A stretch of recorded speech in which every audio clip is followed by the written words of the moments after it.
Hello, everybody, and welcome. This is the Apostate Prophet. How's everybody doing? This is the Apostate Prophet.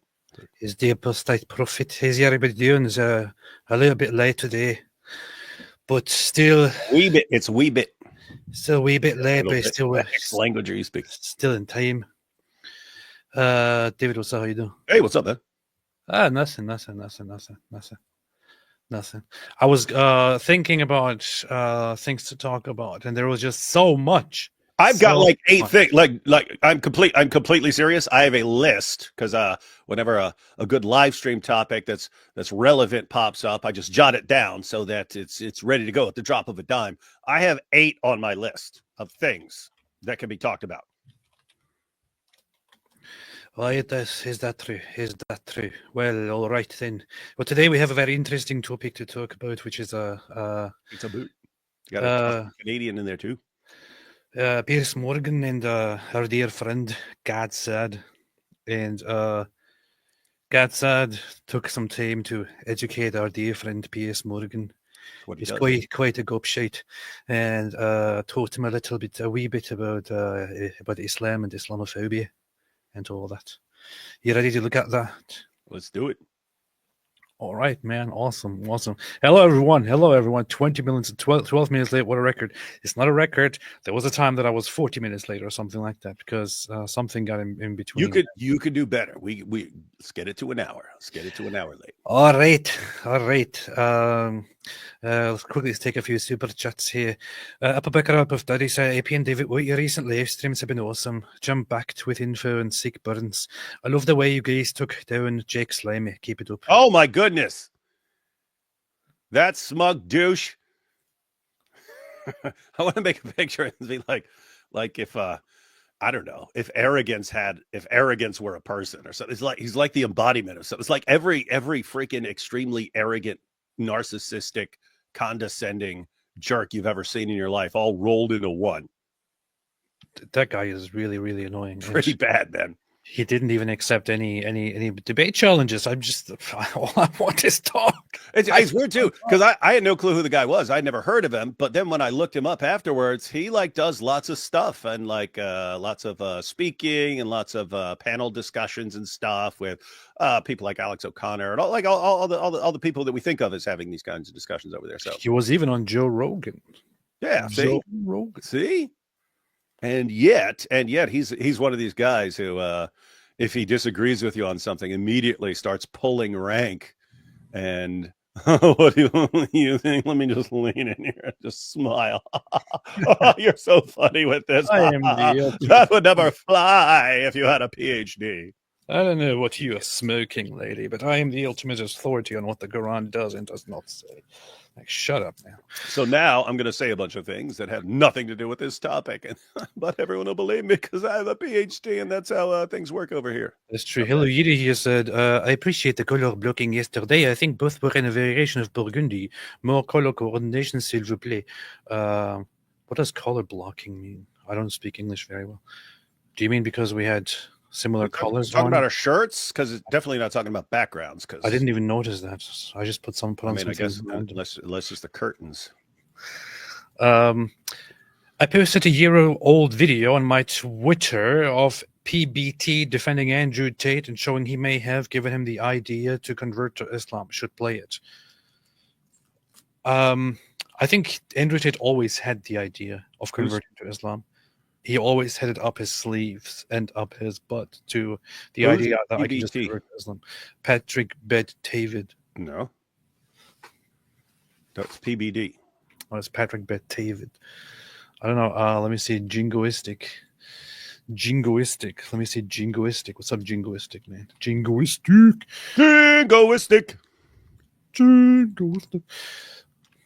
Jingoistic Unchained. Powerful. Jingoistic. Powerful. Let's see. What the heck? So he did mean Patrick Bet-David. See? Oh. Patrick Bet-David. What is the level?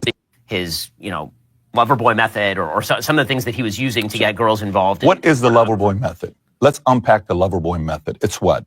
It's using persuasive lines to get a girl to fall in love with you. Is that the lover boy method? No. If that's the lover. Doesn't quite cover it. No. And you know that's not it, and you're trying to deflect for him. What the heck? It's not using persuasive lines to get a girl to fall in love with you. It's using your ability to get a girl to fall in love with you to get her into sex work for you. That's what it is. Don't leave that out, Patrick Bet-David. We're not accusing Andrew Tate of being good at getting girlfriends. We're accusing him because he's bragged about it for years, of using his ability to get girls to fall in love with him to turn them into porn actresses who send him 90% of their money. Yeah, it is a method. So the Loverboy method is a method that is used. So where persuasion and different forms for deceptive reasons and deceptive purposes are used in order to recruit or emotional romantic bonds with different promises of giving them a better life or marrying and so on. Things like these are used in a deceptive way in order to hire people, including in sex trafficking or in other places, in other fields, and make money off of them. It's basically a form of scamming. It is just much more vile. It is, because you're like, and still to this day, well, look, the girls are doing webcam. They're obviously. He was taking girls who had no interest in webcam. Yeah. He acknowledges they would, if you just were to go to them and say, hey, let's do webcam, I'll pay you this much money. He said they will turn it down. So they're not interested. They don't want to do that. His PhD course is about how you find particularly vulnerable girls and manipulate them over time and bring in other people and so on, and condition them over time until they get to a point where they'll do whatever you say. And if you want them to be prostitutes, they'll do that. If you want them to be porn actresses, they'll do that. How do you take a girl who has no interest in doing that, and use her love for you, her infatuation with you, to control her thinking, and to get her step by step to enter a world of porn and prostitution? How do you do that? That's the Loverboy method. And yeah, he even explains in his videos, in his instruction videos, which he sold to people, that you can't just go to a woman and convince her to become your cam girl. It will He's acknowledging they don't want to do it. They do not want to do it. How do you take girls who do not want to do it? You have to hire and somebody. Make them do it anyway. You have to have your bottom bitch, and because if you approach them, it will not work. So you have to have a good bottom bitch, which you groom from the age of 14 or 15, so that she can then hire and sell it to those girls who will then become your slaves and work for you. That's the Loverboy method, Mr. PBT. You could have looked it up very, very easily.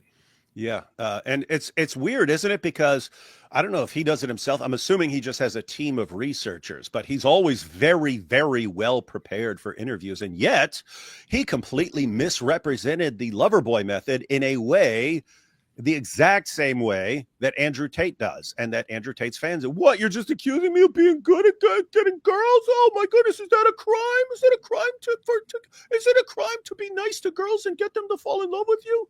Yes. Isn't this so cute? Mm-hmm. So cute. Powerful. I want to just remind everyone that this woman here is Andrew Tate's biggest Alina Habba. She was appointed by Donald Trump as the primary legal counselor. A big, huge mistake, and she went on here despite being married and having 2 children. Went on here basically drooling over Andrew Tate. Oh my goodness! Ready to put all kinds of sexual actions on him. You show me the real top G. Donald Trump should definitely ban and fire this woman, because this is just. He also compared him to Donald Trump, and what does that say about Donald Trump? Exactly. And she's his lawyer. So what he's saying is, hey, I know all about Donald Trump. I know everything about him. And he's exactly like Andrew Tate, who's on trial for sex trafficking and rape and fraud and all these other things. And that's exactly what Donald Trump does. If you love Donald Trump, you should love this guy too, because they're the same. I'm just really drawn to men who are like this. Yeah, I wouldn't, not who I'd have speaking to me about how to move forward in the country. Powerful. Loverboy method. 90% of men who are 18 years old, 20 years old, who have no clue how to get a girl, would love to learn that language. Lifestyle-wise, the way he makes money, I think there's a lot of different ways to make money.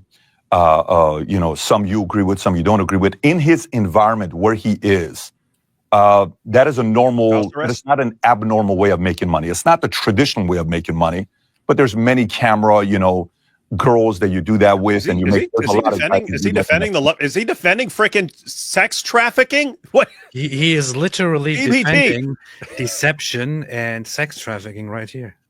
Oh, dude! I mean, I didn't have a terrible view of PBD. It's kind of back and forth. I've seen him do some good things, and I've seen him like, oh, you kind of seem like a scammer, dirtbag right now. So I've seen both those sides, but right there, him actually like defending the lover. He's defending the lover boy method. I mean, he could do the same thing with these guys who the pimps who use the lover boy method. They wait for girls who are they know when girls run away from some area and they run away to a city and stuff, they know the stops that these girls get off, and they have people waiting for these runaways to get off a train and so on. And they go up to them, hey, oh, do you need a place to stay? No problem, we'll take care of you. Do you need some food? They take care of them. They get the girl to fall in love with them, and they don't mind waiting for months of this girl falling in love with them. And eventually, oh, look, hey, I owe some money. I'm going to be in trouble. Could you just sleep with this guy to help get me out of the bind and so on? Then it started. Then they and think Patrick Bet David was saying, well, it's not the traditional way of making money, taking these vulnerable girls and getting them to do sex work by getting them to fall in love with you. But hey, what's the problem? So I just searched Patrick Bet David's profile for grooming, and there is nothing at all, except something totally unrelated. So.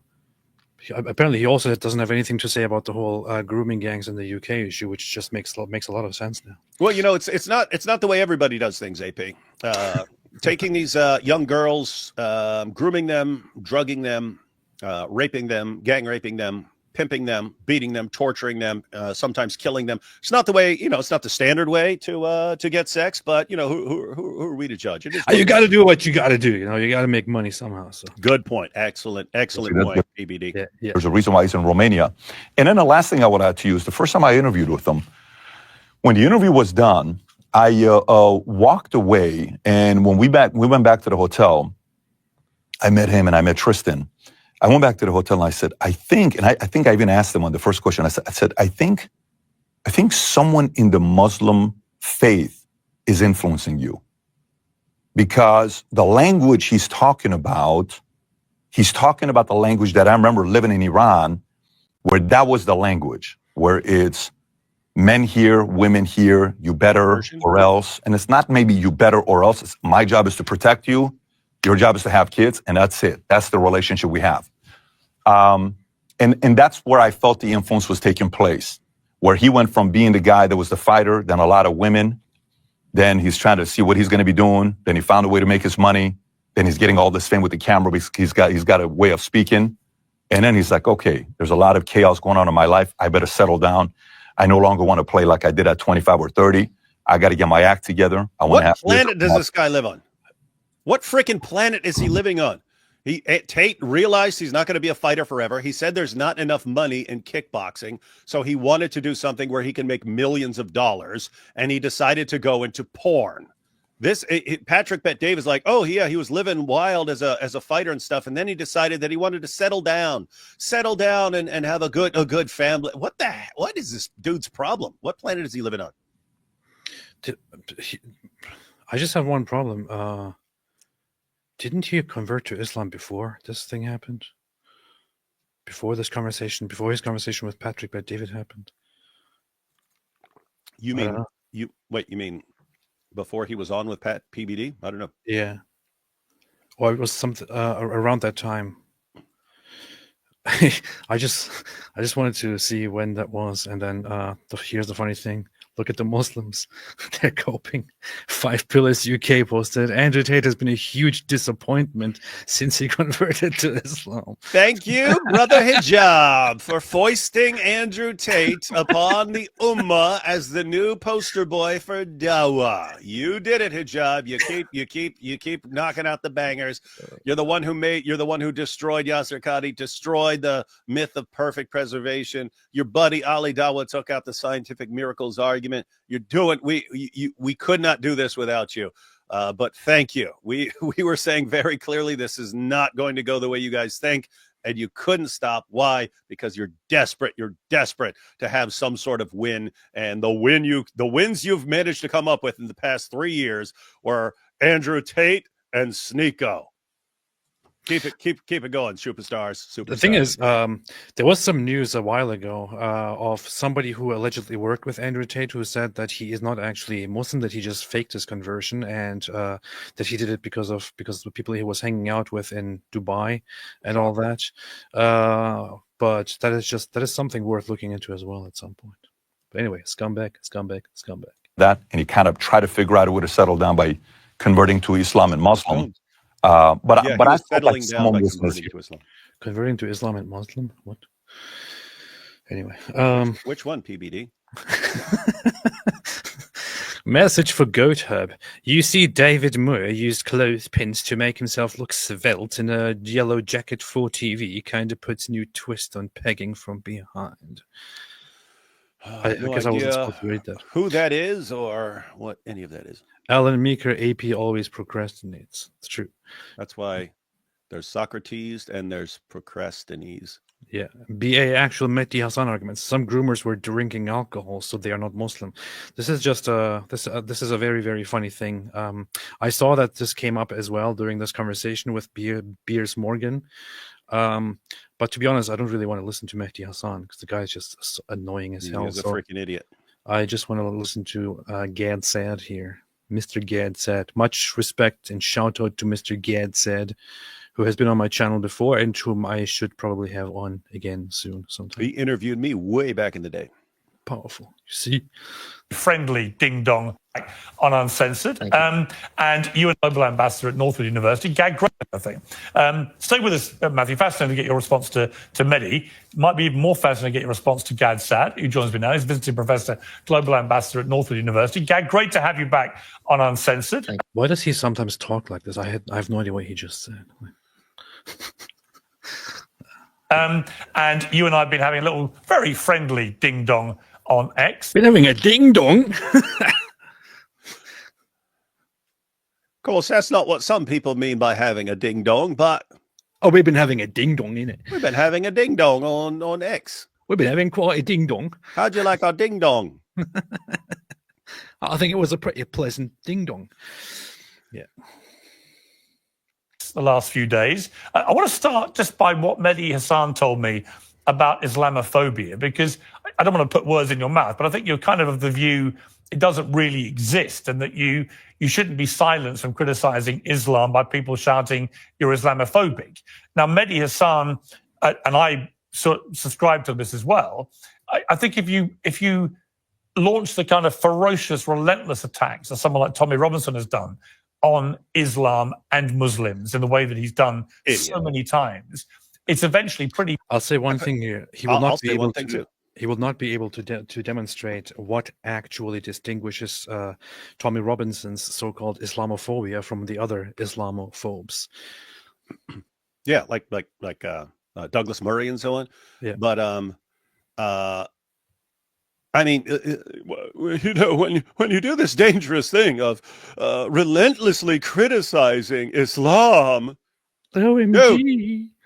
It's a religion that literally calls for you to be violently subjugated, Pierce. It calls you one of the worst of creatures. You're lower than a dog in Islam.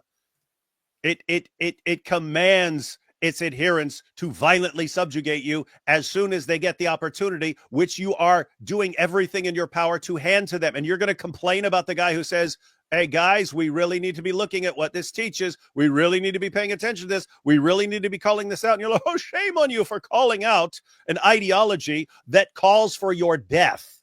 Shame on you, ex-Muslims. Shame on you, critics of Islam. You're exposing an ideology that commands its adherents to kill you as soon as they get the opportunity, and whose adherents are bragging about the fact that they're going to do it as soon as they get the power. Shame on you for not wanting to be brutally murdered and subjugated. What's wrong with you, Islamophobes?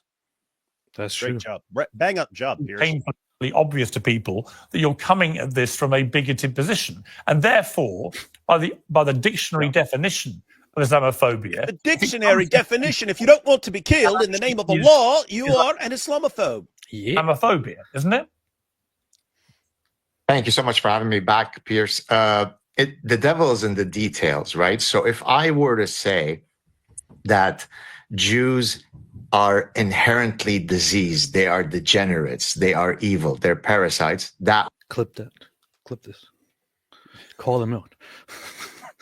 would be anti-Semitic. If I say there are teachings in the Torah that are abhorrent given today's moral codes, that wouldn't be anti-Semitic. So if you were to make dispositional statements about individual Muslims, that would be Muslim bigotry. But if you say anything you want about the codified content of Islam, then by definition, that cannot be Islamophobic. Okay, so let me play you a little By the match. way, no, Example. the way Piers defined, we'll all remember. Matter of fact, he defined it for Gad Saad in the tweets. He defined Islamophobia as even a dislike of Islam, didn't he? A dislike of Islam? Yes. This ideology calls for me to be killed. Literally, it calls for me to be killed because I'm a critic of Islam. It calls for AP to be killed for multiple reasons, because he's an apostate and because he's a critic of Islam. We're both under a death sentence from this ideology. We have adherents of the religion who tell us that if they get power over us, they're going to kill us. And the fact that we don't want to die means we dislike the religion. And that, according to Piers Morgan, means that we are Islamophobes. We have a mental disorder. Hi God, Happy New Year. Islamophobic means having or showing a dislike of or prejudice against Islam or Muslims. So showing a dislike against Islam or Muslims. A dislike of Islam. I dislike Islam. I'll say it right here. So I'm an Islamophobe. Even if I love Muslims with every fiber of my being and did everything I could all day, every day to help them, if I dislike their religion, I have a mental disorder called Islamophobia. I dislike Islam. Yeah. And of course, the vast majority of Muslims here are a benefit to our society. Examples, I would say, where Tommy Robinson has displayed Islamophobia by the criteria in the dictionary. Let's take a look. We will unify every community against the hostility and barbarianism of Islam. I'm not racist. I despise racism. Islam is not a race. Islam is a fascist, violent ideology which masquerades as a religion. I agree with every single word he said here. What in the world qualifies this as absolutely unacceptable? Islam is barbaric. Islam is hateful. Islam is backward. Islam is savagery. That's what it is. It is aggressive. It is backward. That's what it is. It is indeed a garbage religion. How you like that, Piers?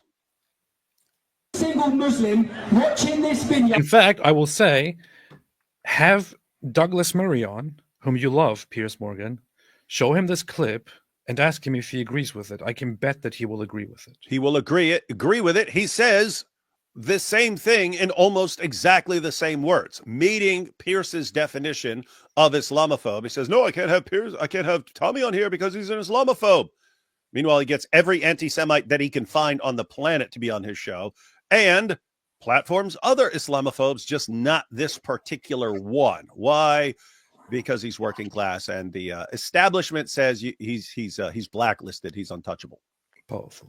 Ideology. He called out the grooming gangs too much. Religion. Every single Muslim watching this video on YouTube, on 7/7, you got away with killing and maiming British citizens. We embraced migrants.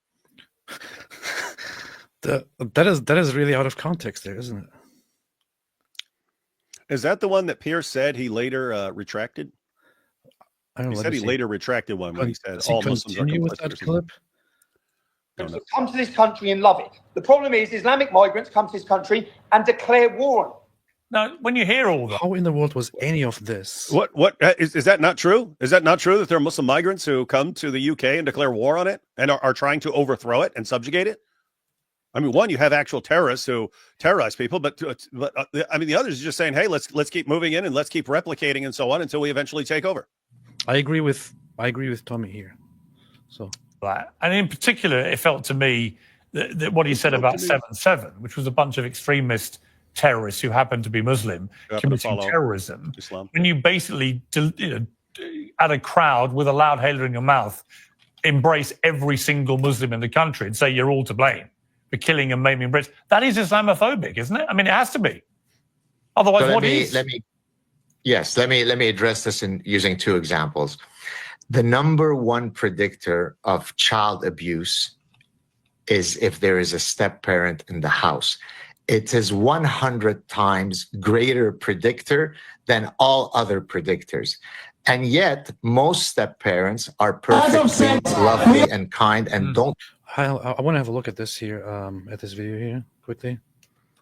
As I've said, we are here today to tell you quite loud, quite clear, every single Muslim watching this video on YouTube.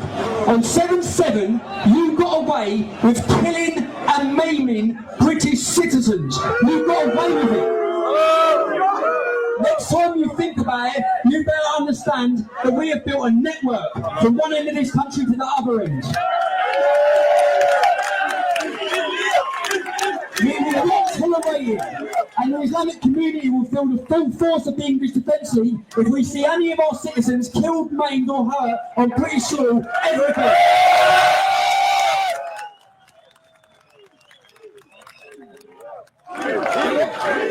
A lot of people like to say, am I getting arrested for my democratic right? So what he said here is, to every Muslim who is watching, on 7/7, you got away with killing British people. That's what he said. All right. Do you take that as him saying that all Muslims are responsible for the terrorist attack on 7/7? I'm sure you could twist it that way if you really want to. What is the big deal here? How does this make it unacceptable to associate with him? And I mean, think about this. Even if you say this is the worst thing ever, that's a long time ago. Yes. Talking about the 7/7 attacks back when he's the EDL. I mean, AP. Let's run through them. Nobody's perfect. Hey, we'll get Andrew Tate on and we'll say, oh, but that stuff was in his past. You can't hold that against him. So why wouldn't you just say, oh, okay, here's a young Tommy Robinson with it back in his EDL days, and shame on him for what he said. But that was a long time ago. And the funny thing is, why is it that if it's anyone he wants to interview on his show, it's, oh, those things were in his past, so we won't hold them against him. But if it's somebody doesn't, if it's someone that the establishment has blacklisted, then it's, oh, this person said this thing 15 years ago. So, you can never listen to that person again, ever. In fact, here's the funny thing. So here is the Guardian article, which directly is cited, which dealt with this. In this article, which was a long time ago. Long time ago. So they're describing their interaction with Tommy Robinson here. In an interview with The Guardian, Robinson, whose real name is Stephen Yaxley Lennon, said he was stopped dead naming him. Said he was sorry for helping to create a culture of us and them and for frightening the UK Islamic community. Pressed as to whether he was sorry? Believed it was wrong to blame every single Muslim for getting away with the 7 July bombings and for calling Islam a fascist and violent religion, he held up his hand and said, I'm sorry. So wait a minute. He apologized for this, said he was wrong. Piers just played it as if this is Tommy Robinson. This is why he's an Islamophobe. Yeah. So he says right here, I apologize. Wow, that's interesting. So if you're Andrew Tate, you can do all this stuff for years, and it's no problem, even because you could just say, no, I never did any of that. Or it was just I'm being accused of telling a joke, an inappropriate joke at some point, and then okay, we're all good to go. If you're Tommy Robinson, you could do something and apologize for it, and yet it'll always be held against you, and you have to. There's no recourse but to throw you in prison and to keep throwing you in prison forever. These guys are lunatics, man. Piers, You suck. You suck, Piers. The way they make it look like, he also said, I'm sorry regarding calling Islam a fascist and violent religion. Not sure if he actually did that. I would say I wouldn't say sorry for that at all. He should maintain that entirely. And I'm pretty sure that he also said similar things quite recently. But And he clearly, according to The Guardian here, 11 years ago, he apologized for implying that Muslims in general are responsible for the bombings. But Piers Morgan will disinvite him and hold this against him for eternity. It doesn't matter if he apologizes for it or not. Yep, and he just tossed it on air to show everyone what an unrepentant monster Tommy is. Great job, Piers, at showing your true colors. He also left the EDL and so on. So, but hey, none of that matters. Nothing. You make one mistake, and you are out. And it's been. I mean, we've pointed. You could do that with anyone. You could take it. This is the amazing part. When Candace is defending Andrew Tate and saying, well, I'm not going to condemn someone for something he did 10 years ago and he's changed his ways and so on. It's like, I wouldn't either if this had all been like really in the past and he had changed his ways and come clean and repented and made restitution. You would never in a million years hear me holding that against him. But here we have, that's what's amazing. They'll decide whether to forgive you based on who you are. Oh, you're someone who we like for some reason. You're forgiven. Doesn't matter what you did. You're forgiven. Oh, you're someone we don't like. Well, it doesn't matter what you've done in the past. We're still going to hold it against you. Doesn't matter if you've changed. Doesn't matter if you've apologized. We're going to hold it against you till your death, you evil scumbag. We're going to use it to justify blacklisting you, silencing you, and tossing you in prison. You're a weakling. Great people. You're part of the problem, Piers. Understanding statistical reasoning and causal inferencing is important. So let me give a second example. Since 9/11 alone, there have been 46,000 plus terror attacks committed in roughly 70 countries by Islamic terrorists. That is an absolute fact, notwithstanding the fact that out of 2 billion Muslims, most did not commit terrorist acts. So we can point to 7/7 and say that was driven by Islamic ideology, while also speaking from the other side of our mouths that most Muslims that we'll ever meet are peaceful. Both of those two statements are true. But what the peaceful Muslims would say is that actually it's the twisting of the Islam ideology by extremists that is the problem. It's not a genuine interpretation. Yes, they twist fight those who do not believe in Allah. They say they twist. I've been made victorious with terror. I just have one question. In response to what Piers Morgan here just said. So, all of the terrorism, which happens to be the majority of religiously motivated terrorism in the world, all of the terrorism is not a result of a genuine interpretation of Islam. It is rather a twisting of the Islamic message. Okay, very, very interesting. Does that also happen in Christianity, Piers? Does it also happen in Judaism? Does it also happen in Hinduism? Does it also happen in Buddhism? Does that also happen in any other religion? That conveniently, for some weird reason, people in different religions end up very, very popularly and very much misinterpreting their religion and then committing terrorist attacks? Or is this for some weird reason which we will never ever understand, only exclusive to Islam? And why? Why is that, Piers? Yeah, so to put it a little differently, Piers, if this is just about people misunderstanding their religion, why is it that Muslims in Nigeria misinterpret Islam in exactly the same way that Muslims in Gaza misinterpret it, which is the exact same way that Muslims in Iraq misinterpret the religion, which is exactly the same way that Muslims in Pakistan misinterpret the religion, which is exactly the same way that Muslims in Afghanistan misinterpret it, which is exactly the way that terrorists in the United States and the UK and France and Germany all keep misunderstanding. Why are so many people misinterpreting the religion in exactly the same way, quoting the exact same texts that command them to do this? Why is that, Piers? Please explain that. Exactly. That's what they do. That's what they do. So to keep it short, for some weird reason, it's only Islam that is frequently misunderstood and misinterpreted and then results in terrorist attacks. Interesting. Is it not true? No, it isn't. If that wasn't true, so then if that wasn't true, then wouldn't de facto most Muslims commit acts of terrorism? Idiot. What kind of logic is that? Yeah. If a religion commands people to do it, then all people will do that. One, that is the stupidest thing ever. But two, no one's saying that all Muslims are commanded to commit commit terrorist acts. It's if you're in certain situations, it is the go-to method. It's the method you're supposed to do. In this situation, here's what you're supposed to do. And that's exactly what you find people doing. But two, the second problem with that is saying that if most people don't do it, it's not taught by the religion. That is insanely idiotic, Piers. I mean, like beyond idiotic. That would be like me saying, does Christianity teach love your neighbor as yourself? Do all Christians do that in the fullest sense? I would say no. Therefore, Christianity doesn't teach it.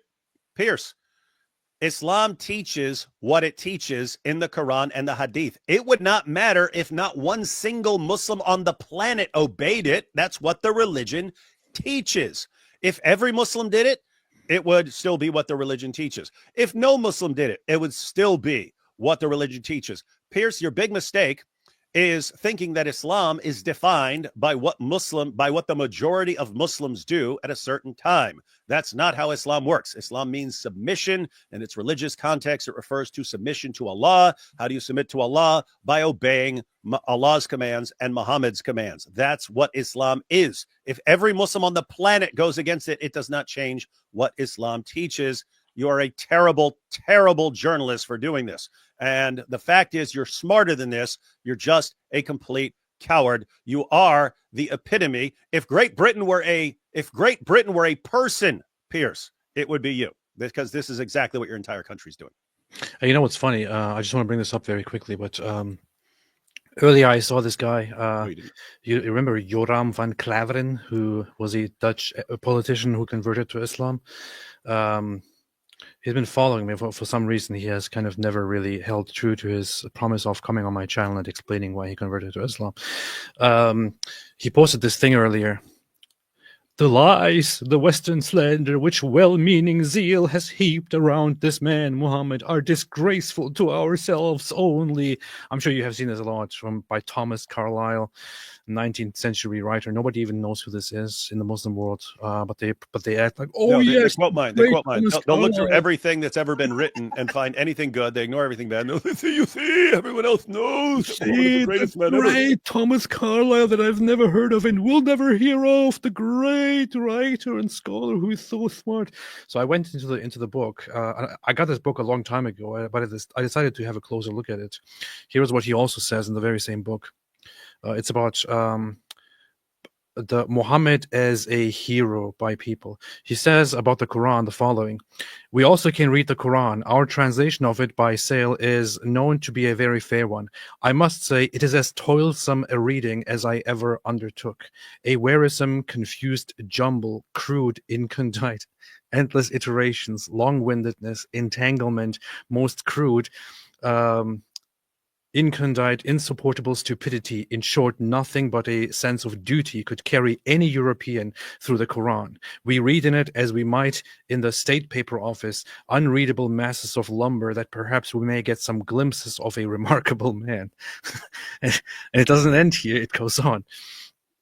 He says, so this may be a great point, much perhaps has been lost in the translation here, yet with every allowance, one feels it difficult to see how any mortal ever could consider this Quran as a book written in heaven, too good for the earth, as a well-written book, or indeed as a book at all, and not a bewildered rhapsody written, so far as writing goes, as badly as almost any book ever was. He sounds almost exactly like what I would say about the Quran.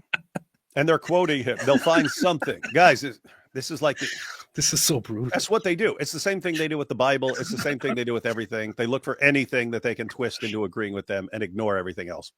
It's so funny, man. but they will just ignore this and just take a good part of what he said and just be like, you see, everybody praises him. Most Jews eat prosciutto and also eat shrimps, but they're not practicing a more gentle form of kosher law. They simply ignore the fact that kosher laws dictate that you don't eat shrimps and that you don't eat prosciutto, right? I eat prosciutto. I'm Jewish. I'm not practicing a more peaceful version of Judaism. I just ignore that which I don't wish to apply. Most Muslims don't commit those acts because they are kind and decent people who choose to ignore whichever they don't wish to follow in their texts. But does Islam contain endless quotes, endless edicts that are profoundly problematic to the kuffar? The answer is a resounding yes. Does the Bible? I just have one question about all of this. Does he eat the prosciutto and shrimp together, or how does he? In America, we would use the parallel bacon wrapped shrimp. I don't know what they do up in Canada. Bacon wrapped shrimp. You eat them together. You wrap one around the other. Interesting. Bible do. Oh yeah, he did make a good point. If certain Muslims are very, very peaceful people, it's not because they're following a peaceful version of Islam.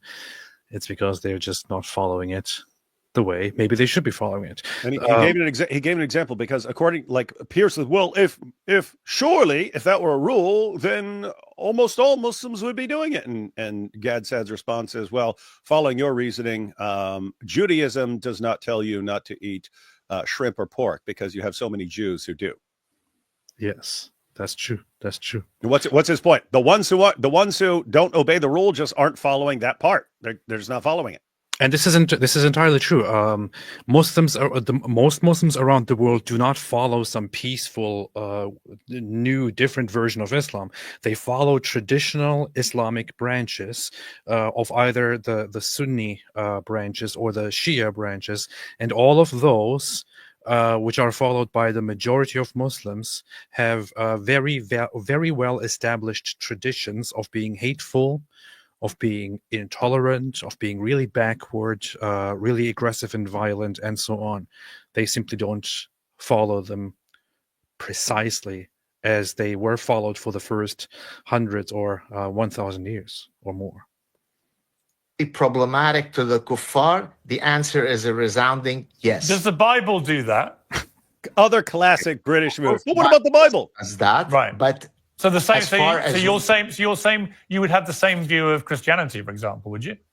Well, if Christians were going around right now quoting passages from the New Testament and committing 46,000 plus terror attacks in nearly 70 countries since 9/11 alone, then I would say we need to worry about those texts. If they were Talmudic extremists doing that, then we would worry about that. Look, Deuteronomy has a lot of nasty things. Find the Elamites and kill them. But I don't know many guys called Mordechai Rubenstein looking for Amalekites to kill them. So, common sense matters, right? Most Muslims Not are to Piers. lovely. Not to Piers. Yeah, why are you not killing the Amalekites? What about the Bible? What about Christians? Yeah, when are we, people who are commanded, love your enemies, love your neighbors, love your enemies, pray for those who persecute you? Chapter and verse, Piers, when are we commanded to slaughter people and terrorize them and subjugate them and so on? When does that happen? When? I'd like to know. So, gosh, he raises the objection for stupid people because most of his audience will be thinking, oh yeah, it's just like the Bible. But people don't follow the Bible, so that maybe that's with the Muslims, so you can't do it all. It's all the same. It's not. There's a big difference between pretty much any religion in the world and the one that commands its adherents to violently subjugate the entire world. He cannot comprehend the idea that there is something different about this one religion. And if you point it out to him and show him, all you get smoke and mirrors. Great job. You're a great journalist. Gad Saad is not a scholar of religion or the Bible, and I'm pretty sure that while he adheres to certain aspects of traditional Judaism. He's actually an atheist or quite atheistic, and so he doesn't really hold on to the Bible as a textbook to follow. And I wouldn't say that his defense here of the Bible was entirely accurate or great. You would expect something different from somebody who actually concerns himself with that. That said, this is not what God said concerns himself with. He concerns himself especially, and this argument here was established especially because he is addressing aspects of Islam. And this is also something that he wrote about, that he wrote books about, that he wrote great chapters in books about. In fact, I have his book, The Parasitic Mind, here, where he dedicated quite a bit of a chapter to Islam as a mind parasite, and the things that it does. And he seems to have really done his research on that. But this is just a funny thing of Piers Morgan to hear something about Islam and to go, but what about the Bible? What about the Bible? I don't know, man. Maybe think about it a little bit. Maybe think about whether your what about the Bible question actually makes sense or not. Whether it has real world implications that make it make sense or not. Maybe talk about Islam a little bit. And then maybe you can also have somebody else on and talk about the Bible and why it's not like the Quran. Powerful. Everything I you just know said would more be Muslims Islamophobic. than most people will ever meet in their lives. None of them have ever been terrorists. This doesn't take away from the fact that there is a astounding problem with Islamic terrorism. Both those statements are true. It is, but I would say that to give you two parallels, very different things. One, as somebody put to me on X today, during the years when the IRA were committing. I knew what I was thinking. IRA. Oh, Okay, Piers, you freaking idiot. You are so stupid. Occasionally I think you're smart. Lots of times I'll think you're really stupid. And then I think here you're really, really, really stupid. And it's a combination of you're easy to manipulate by pressures in your society. But Piers, yeah, you had the IRA. Why didn't you see the exact same thing or something very similar to it springing up in Germany in the 20th century? I'm not talking about the Germans who went in the Nazi. I'm saying, why don't you see this springing up in Christian countries across the world where they all just happen to get the same idea that they should go out and start launching terrorist attacks, bombing people, bombing trains? Why would you think that? Is that what happened? Do you see Christians across the Christian world all getting the same exact idea? Do you see someone when they suddenly convert to Christianity go, hey, I just converted to Christianity. Now I want to go join a terrorist group? Because that's what you see in Islam. One, across the Muslim world in completely different cultural contexts. Nigeria, Iraq, Pakistan, Afghanistan. Those are completely different cultures. They all get the same idea about terrorizing the unbelievers in the name of Allah. And then over and over again, how many hundreds of times have we seen this where you get a new convert, a brand new convert, and he decides 2 months after converting that he has to go and join some terrorist group? What is that what you see in Christianity? Is that what you see in Judaism? Is that what you see? Wherever it goes, people get the idea that they need to terrorize unbelievers. Is that what you see? No. Are these things parallel? No. Should you be smart enough to see this? Yes, but you don't. Why? Freaking idiot. Piers, would you listen to yourself, you fucking idiot? When you talk about the IRA was not a religious organization. It was not a religious organization at all. You're stupid, you gobshite. It's an organization of leprechauns. They are searching for their pot of gold, and sometimes you got to drop some bombs. Here's the thing. Sometimes you have to blow up some trains. People like this, because the IRA had a Catholic element in their background, repeatedly do this very idiotic, dumb thing of like, oh, they were religious Catholics, and why did they do it? The IRA was not a religious Catholic organization. The IRA was a secular organization coming from a distinct Irish Catholic background. That's what it was. They were secular. They were explicitly secular, and they were very much... they had secular goals. They never had a goal of like, we are fundamental Christians, Catholics, and we will establish a Catholic empire, and we will rule by nothing except Catholicism and Christianity. This is not what the IRA is. So drawing this stupid parallel between Islamic terrorists and the IRA is just incredibly, ridiculously dumb. Yeah, and so here's the issue, Piers. Here's the issue. If you want to know what the religion teaches, then you could obviously go to the teachings of the religion and examine them and see if they are actually commanding what the people who are doing all the slaughtering say it commands. That's what. So you can actually look, do the reading. You would never want that, and you would never allow that, Piers, because it's sort of a hands down, smack down, airtight case whether Islam promotes terrorism, right? If you actually go to the sources. So you don't want to do that. So the other thing you can do is you can look at the population and see what the population does. That seems how Piers judges it. So he says, most Muslims aren't terrorizing, therefore it's not what he decides what the religion teaches based on like a sort of majority vote type thing.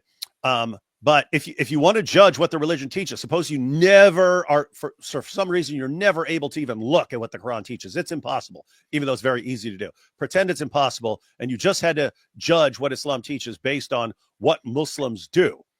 Then you should be saying, hey, if enough different Muslims from enough different parts of the world, from enough completely different groups, all come to the exact same idea about what they're supposed to do in terrorizing unbelievers, it seems like you might assume that there must be some reason, there must be some teaching in it that they're interpreting that way, and that completely different groups can interpret it that way. It's not, you don't have to be forced by some charismatic leader to misread it in a certain way. You could just take a person and put them up in Alaska and give them Muslim sources and say, hey, what do you read that and tell us what you're supposed to do? And for some reason, lots of them will think, oh, I'm supposed to terrorize the unbelievers in the name of Allah.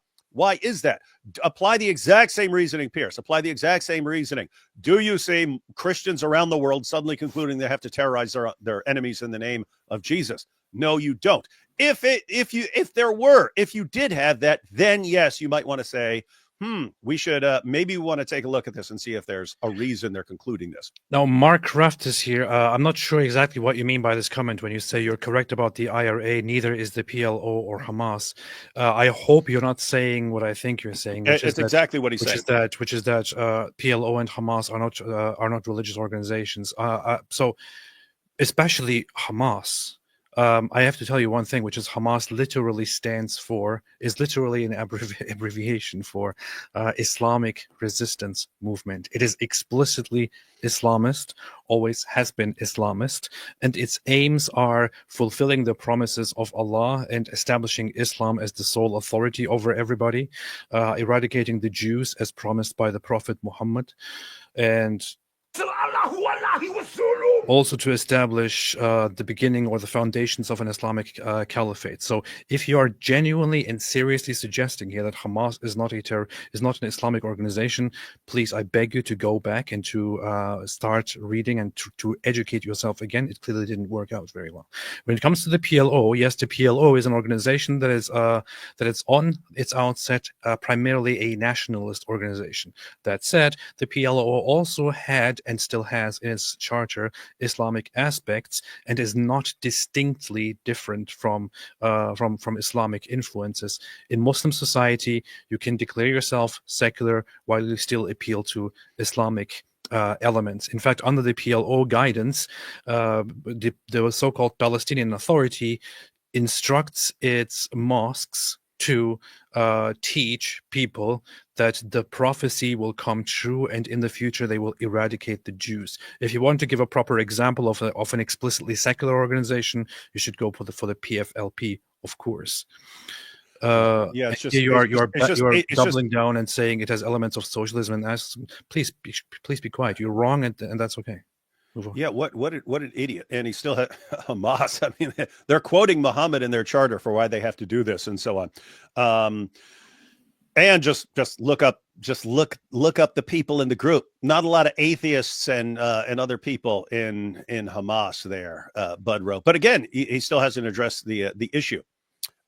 If the IRA had an idea that somehow springs from Christianity, you should see the same idea springing up everywhere Christianity goes. Okay, take Hamas. Look at how they deal with their problems. What do they do when they have a disagreement with someone? they seem to act in a very similar way to Boko Haram in Nigeria. Very similar. They act very similar. They both seem to act in a very similar way to ISIS and to Al-Qaeda and the Taliban. The Taliban's all the way out in Pakistan and Afghanistan. Why are all these groups from across the Muslim world, completely different ethnicities, completely different cultures, why do they all come to the exact same conclusion about how they're supposed to interact with their enemies and that they have to subjugate them? Why do they all come to the same conclusion? Look at this. Literally, the Hamas covenant starts like this. The covenant of the Islamic resistance movement. In the name of the most merciful Allah, you are the best of nations that has been raised up. Directly with the Quran verse. In the name of the most merciful Allah, and so on. And then continues to promise in Article 7 that the day of judgment will not come about until Muslims fight the Jews and so on. Directly Richard Dawkins, taken from Muhammad himself. This is an Islamist organization, a clearly distinctly Islamic organization. In fact, the primary reason why Hamas was established and the primary reason why Hamas became successful is that their claim, which was quite accurate actually, was that Islam had become too loosely followed and practiced and been replaced by different forces with secularism, and that it is the time has come to revive Islam because Islam is the only way. This is how Hamas came into existence. You see, they keep quoting the Quran because they're secular. Yes. This is what the secular people do. This is probably a dope. There's probably a dope who would say ISIS is secular and Al Qaeda is secular, and every organization that's fighting so that Islam is supreme and that all unbelievers are subjugated in the name of Allah. They're all just actually secular communist organizations. If it's an Islamist organization, then why did they name themselves after an Egyptian goddess, ISIS? It would be like saying, well, then all, according to Tommy Robinson, his logic would say all Irish people are to blame for the maiming and killing, right? Which clearly would have been an outrageous thing to say. Secondly, and then he would have apologized for it, and you would still be holding it against him. It was intense that I would even draw this parallel, but I said, why not? If you look at the number of mass shootings in America in the last 30 years, they're almost exclusively perpetrated by deranged young white men.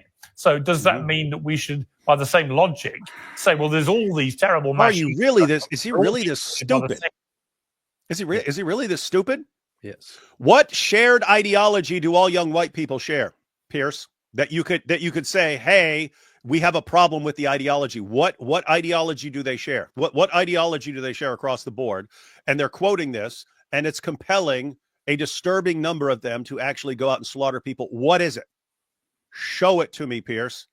I don't know what it is. But when with the jihadis yelling Allahu Akbar, we're here to subjugate you, we're here to fight you in the name of Allah, I know exactly what they're talking about. I know exactly where they're getting it from. They tell me where they're getting it from. So I say, oh, we've got a problem here.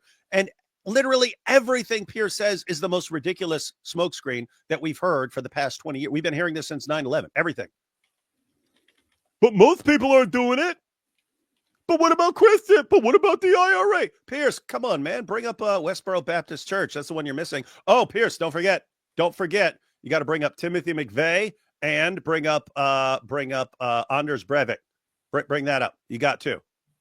It's freaking dope, man. Powerful. Dude's a joke. Powerful. Piers is terrible, man. It's weird because I've always kind of liked Piers, but this is like beyond awful. Powerful. Same type of profile of person. Therefore, all young white men in America have to be treated with deep suspicion, which is what Tommy Robinson that's where his logic takes you. That's why I have a problem. That's where his logic took him in one statement that he apologized for. Shame on him. Banging the drum about the rape gang scandal. He's been absolutely right about that. It's just he's such a flawed messenger for all sorts of other reasons. And go ahead and pause it real quick. I just wanted to point out, because he keeps trying to draw parallels and say, look at this. Why is it this? Because it's a completely different situation with no parallels, Piers. If you wanted a parallel, Piers, if you wanted this to be a parallel, we would have to actually make it parallel. So suppose you had all of a sudden 46,000 instances of young white people in the United States randomly just waking up and going up and shooting up their schools. Suppose you had that, thousands of them, thousands. of young white people going around shooting up their schools. And then you found out that all young white people share a common ideology. They have adhered to a book. And then you open that book and it says, "Thou shalt go out and shooteth up thy school and massacreth as many other students as possible." And then you say, I think we've got a problem here. But then Piers would be going, "Oh, no. But most young white people, even though they all adhere to this book, still aren't going around killing people, so there's no problem." But Piers, there would be a problem if you had millions of young white men all adhering to a book and thousands of them were actually acting upon its command to go out and shoot their fellow students. You would have a serious freaking problem. And you would have an obligation as a journalist who isn't a complete idiot to look into that and to say, where are these guys getting this idea? Where is this? We have a big, dangerous situation here. We need to go to this book. We need to expose this book. We need to tell people not to follow this book. Yes, that would be the case if that were the situation. It's not. Stop pretending that it is. In Islam, you have a ton of people who are all following this prophet who said, "I've been commanded to fight people until they say there's no God but Allah and Muhammad is his messenger. Fight those who do not believe in Allah. I've been made victorious with terror, not with hugs, with terror." That's a freaking problem, Piers. True. It's because the messenger at the rape gang scandal, his reasons. I also briefly want to mention one thing, which is that so Tommy Robinson did great things, but is a flawed messenger, which is why I will not have him on. However, I will be happy to have on again and again the rapist and sex trafficker and scammer Andrew Tate. I will also have repeatedly on Candace Owens, who went on tangents and crazily blamed random things on Jews and argued that the Jews are responsible for random disappearances and killings and so on, and the Jews control everything, and the Jews. Then I also have Mohammed Hijab on again, who believes in the eradication of Jews, child marriage, rape, slavery, sex slavery, war, and so on. So please stop talking trash, Piers Morgan. You are a hypocrite. You're a hypocrite, and you're also a weakling, and you're most likely controlled by some people who are telling you who you can't have on your channel. It's just funny that everyone has these conspiracy theories about the Jews control the media. He gets on every Jew hater on the planet to be on his show. What are you not allowed to criticize on his show? Islam, but Jews are controlling the media. Interesting. Yeah, and that's problematic.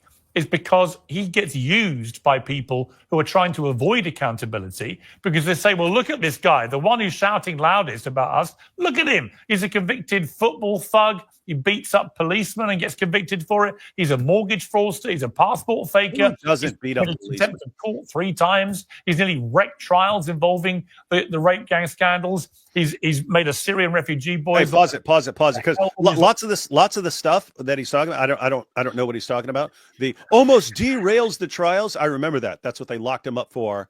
That first time where they locked him up for like a year and a half. He was in Britain. It's a completely foreign idea to people in the United States, right? In Great Britain, there's a trial going on. They will tell reporters, you can't say a word about it. You can't say a word about it. You have to keep your mouth shut. You can only say stuff that is already in the public domain. In other words, it's already been reported. Other than that, you can't say anything about what's going on.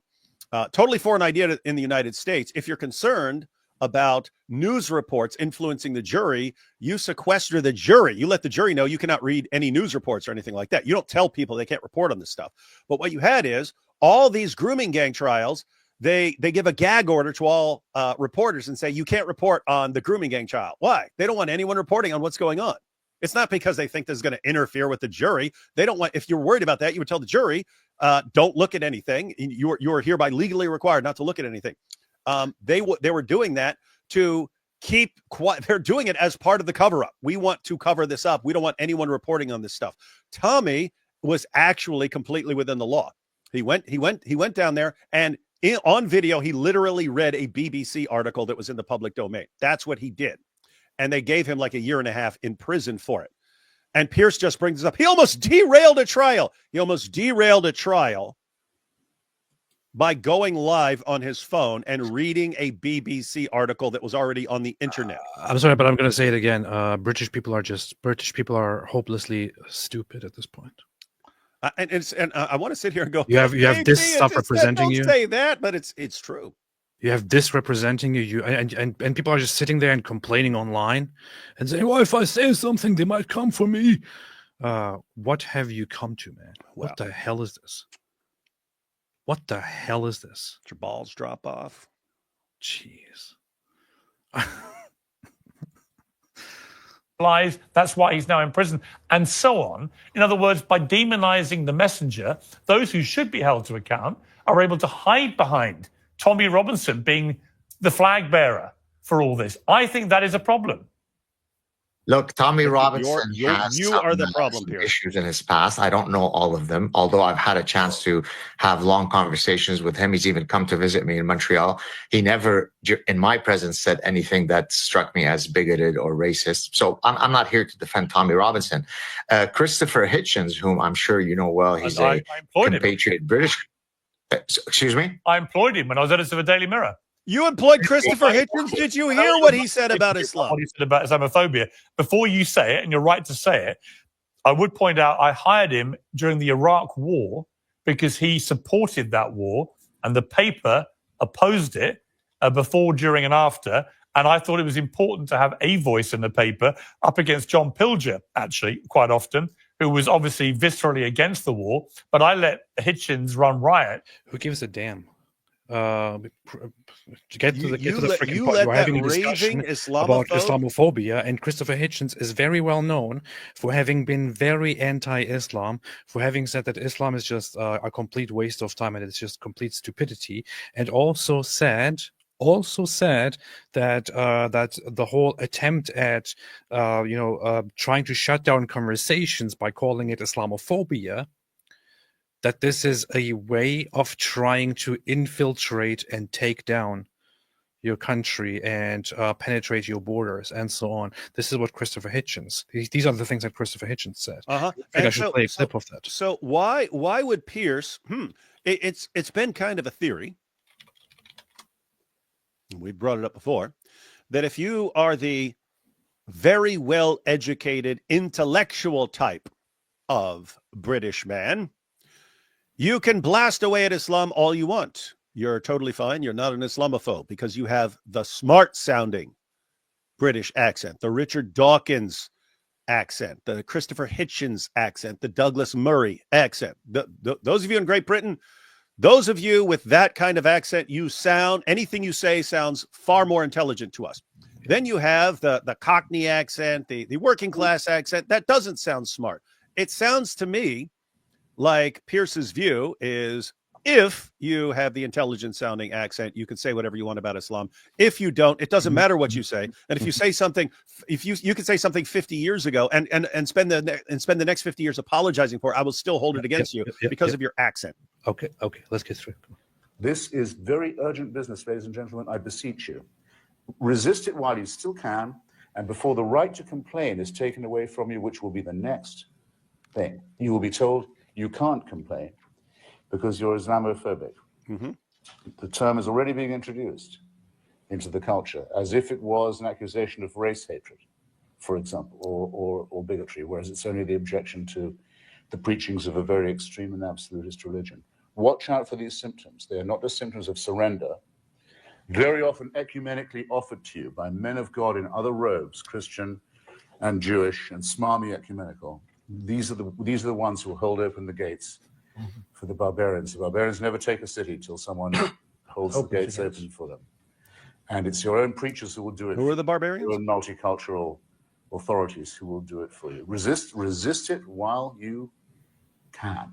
And if you wonder what will happen if you don't, look and see how a cricket team in Middlesex in England had to change its name by force last week because it was called, and had been for years, the Middlesex Crusaders. Look and see how stories about little pigs can't be taught to children in English schools anymore, lest offense be taken by the religion of peace. Resist it while you can. This was 2013. And this is Piers is employing him.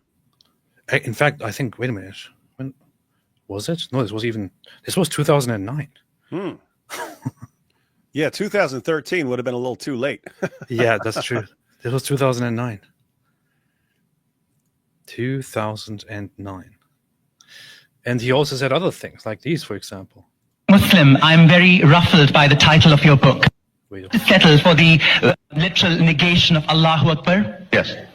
I thought so. Thank you for that question. Thank you. At the moment, it's very clear to me the most toxic form that religion takes is the Islamic form. The horrible idea of wanting to end up with Sharia, state of religious law, and that the best means of getting there is jihad, holy war, that Muslims have a special right to feel aggrieved enough to demand this, I think is absolute obscene wickedness, and I think their religion is nonsense. God speaks to some illiterate merchant warlord in Arabia, and it contains the answers to all human. Don't waste my time. It's bullshit. But you're saying the same about also that God speaks. The Archangel Gabriel speaks only Arabic. All religions claim to be revealed truth, but Islam rather dangerously says ours is the last and final one. There can't be any more after this. This is God's last word. Now that's straight away a temptation to violence and intolerance, and if you note, it's a temptation they seem quite willing to fall for. Every Allahu Akbar reminds people that we're in a very serious struggle with a very depraved religion. Here's the thing. Really harsh words. Yeah, AP. If Tommy Robinson had said the exact same thing, like word for word, that exact same thing that Christopher Hitchens just said, Tommy Robinson said it with his accent and not with the educated British accent, Piers would be playing the clip right now in the show saying, you see, this is why we could never listen to this man. Instead, it's brought up Christopher Hitchens saying the exact same thing that Tommy Robinson would say, but in an educated accent. Oh, yes, he works for me. Yes, I love the man. The man can do no wrong.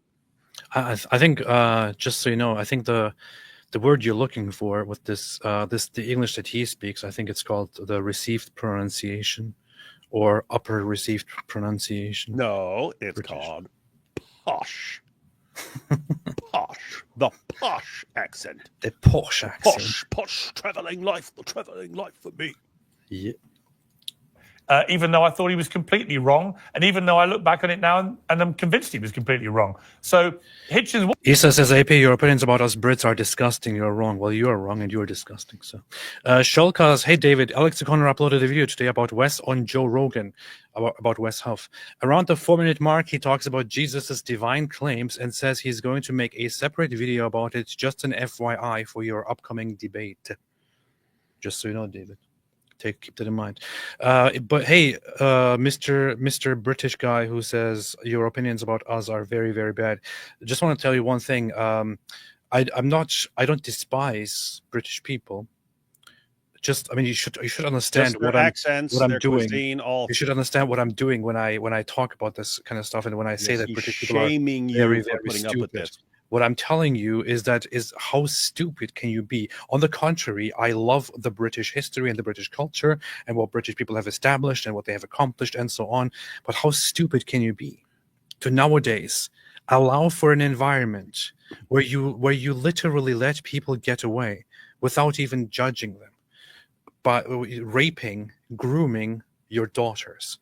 How could you be so stupid that you have people like Piers Morgan, who claim to be uncensored, tell you what you can and cannot think, and cannot say about Islam? How can you the narrative to just continue like this? Yes, it's easy for me to say. It's very easy for me to say. It's also easy for you to say.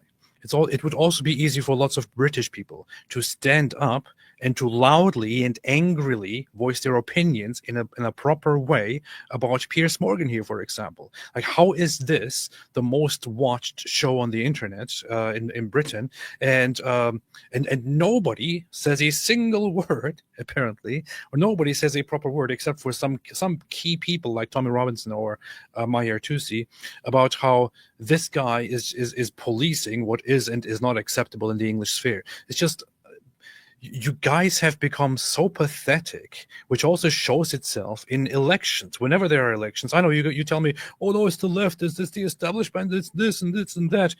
Look at the election results, man. You still vote for the freaking Tories. You still vote, you vote for the freaking Labour Party. You vote for other ridiculously disgusting, moronic parties that are out there. And those who don't vote for them, aside from the very, very few who actually vote for some constructive, revolutionary new parties that want to take care of British people, some then leave that fold and go for dumb things like voting for literal Nazis and fascists and saying, oh, we just fought for the wrong side during the Second World War and so on. You are split between a giant mass of cowards and morons, and then also a small minority of absolutely insane idiots who fail to see the point. Your population is just so ridiculously dumb at this point. And Tories, what was that? Tories have a few decent candidates. Who cares if they have a few decent candidates or not?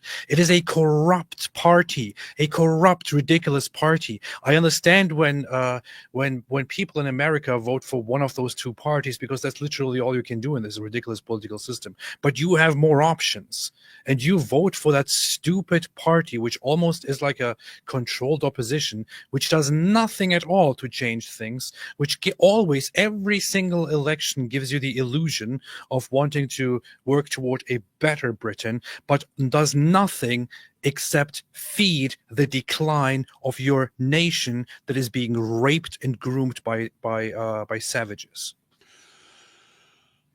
Long story short, if you as a nation are going, you've got the people who are actively enabling it, and you got the people who are allowing these people to enable it. But if you are a nation that will sit back as 250,000, 250,000 young girls are groomed, raped, drugged, gang raped, tortured, beaten, some of them killed, pimped, and so on. And when it's brought up, the main response we get is, oh, well, you know, don't know. You might hurt people's feelings. You might hurt people's feelings if you bring this up. And your politicians, your police, your social workers, your journalists, they all work tirelessly to silence anyone who's bringing this up to such an extent that they'll just drum up excuses to toss you in prison, like they did with Tommy Robinson. If you can look at all that and say, but don't criticize us, you'll hurt our feelings. Oh my freaking goodness, you are so cooked. Yeah, get raped instead. Get raped instead. Apparently better. It wasn't always right. Before you say to me what he said about Islamophobia, which you're about to do. Well, I mean, yes, I could make the point about what he said about Islamophobia, but the point that I was going to make is that Christopher Hitchens is, and I think you'll probably agree with this, one of the most eloquent speakers that we will have ever seen, right? He has a beautiful British accent. He's accents, I love it. As does Douglas Murray. So they are things that are, in terms of their content, absolutely indistinguishable from anything that Tommy Robinson says. But Tommy Robinson's style, his accent, is one that serves as an aesthetic injury to the people who carry the progressive lisp. And therefore, people react to Tommy Robinson because of his style of delivery. Yes. Elon Musk, who, as you know, is a good friend of mine, has a direct way of speaking that is not as eloquent as Christopher Hitchens. That doesn't in any way imply that what he is saying is not veridical. So we have to differentiate between the substance and the content. I don't disagree. Tommy Robinson, I've always said that actually about Donald Trump. Same thing. The rhetoric often bears little relation to what he. Yeah, but he's American. It's important to focus on what people actually do. And my problem with Elon, who I think is a complete genius, my problem over this week has been the way he's targeted Jess Phillips, a female MP, in my view, wrongly and inaccurately, but that's neither here nor there. By calling her a genocidal rape apologist, he's put a massive target on her head, where people have now been arrested for threatening her life. Who is that? I've seen her. I've seen that name a bunch of times, but I have no idea. In the last 10 years in this country, I just think that kind of language crosses a line. I mean, would you agree? It's so funny how he dodged the main point of what Gatsat just said about the whole the distinguishing of accents of the respectable accent here that everyone likes to hear. Yeah, all Piers did was, oh yes, I agree. People do that, but not me, because I said that about Donald Trump. Don't condemn his way of talking. Holstrand, no, Red One is not far right, only right so far. I'm not even really right, man. I'm just the things have just become so ridiculous right now that if you express a position that is in the best interest of national security and the safety of your own population, that is somehow interpreted as right or far right. How? You could hold the very same position that I hold and be a freaking communist.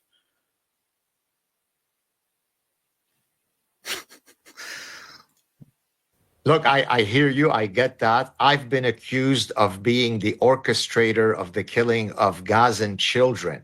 I sit as a professor who's 60 years old in Montreal doing evolutionary psychology research. I have nothing to do with the killing of anyone in Gaza, yet I am the baby genocidal killer. So, of course, I empathize with the point that you're making. And that's why I said that sometimes Elon might be very blunt in the way he says what he says, but the Right so far means correct so far. Okay, good. Thank you, Holster. Yeah, content that's of how I read it, and then you completely the misread it. ire that he has really is coming from a good place, right? Britain does suffer from an orgiastic form of suicidal empathy, the topic of my forthcoming book, because they're much more Orgiastic? desirous of protecting the sensibilities of their Muslim population than to worry about the integrity of the bodily and the integrity of children. That's not a good. I'm going to tell you one thing. And you can see how in Turkey people reacted to the Syrian refugees over the years. There has been an extremely worrying rise in how people are reacting to Syrians in general and Syrian refugees after seeing just a few years of Syrian refugees in the country acting in having a common pattern of acting in unacceptable ways toward girls and toward women inside Turkey. There have been, let me just make this very quick. If the way things are going in Britain was applied or observed in Turkey, the people wouldn't just be online and complaining about it. If the way that grooming gangs and rape gangs and other attacks and attempts to censor the population and dominate everything and so on, if these things that are happening in the UK, which people are just sitting there and watching, if these things were happening to this extent in Turkey, people wouldn't just go online and cry about things and say, oh, it's not our fault. They would take action long before it gets to this point. They would change things, and they would call for serious change. They wouldn't just go online and complain and say, well, we just can't do anything, man. It's just establishment and stuff, you know? This is why I'm saying that Western people have a very polite and civilized and diplomatic way of handling certain problems. But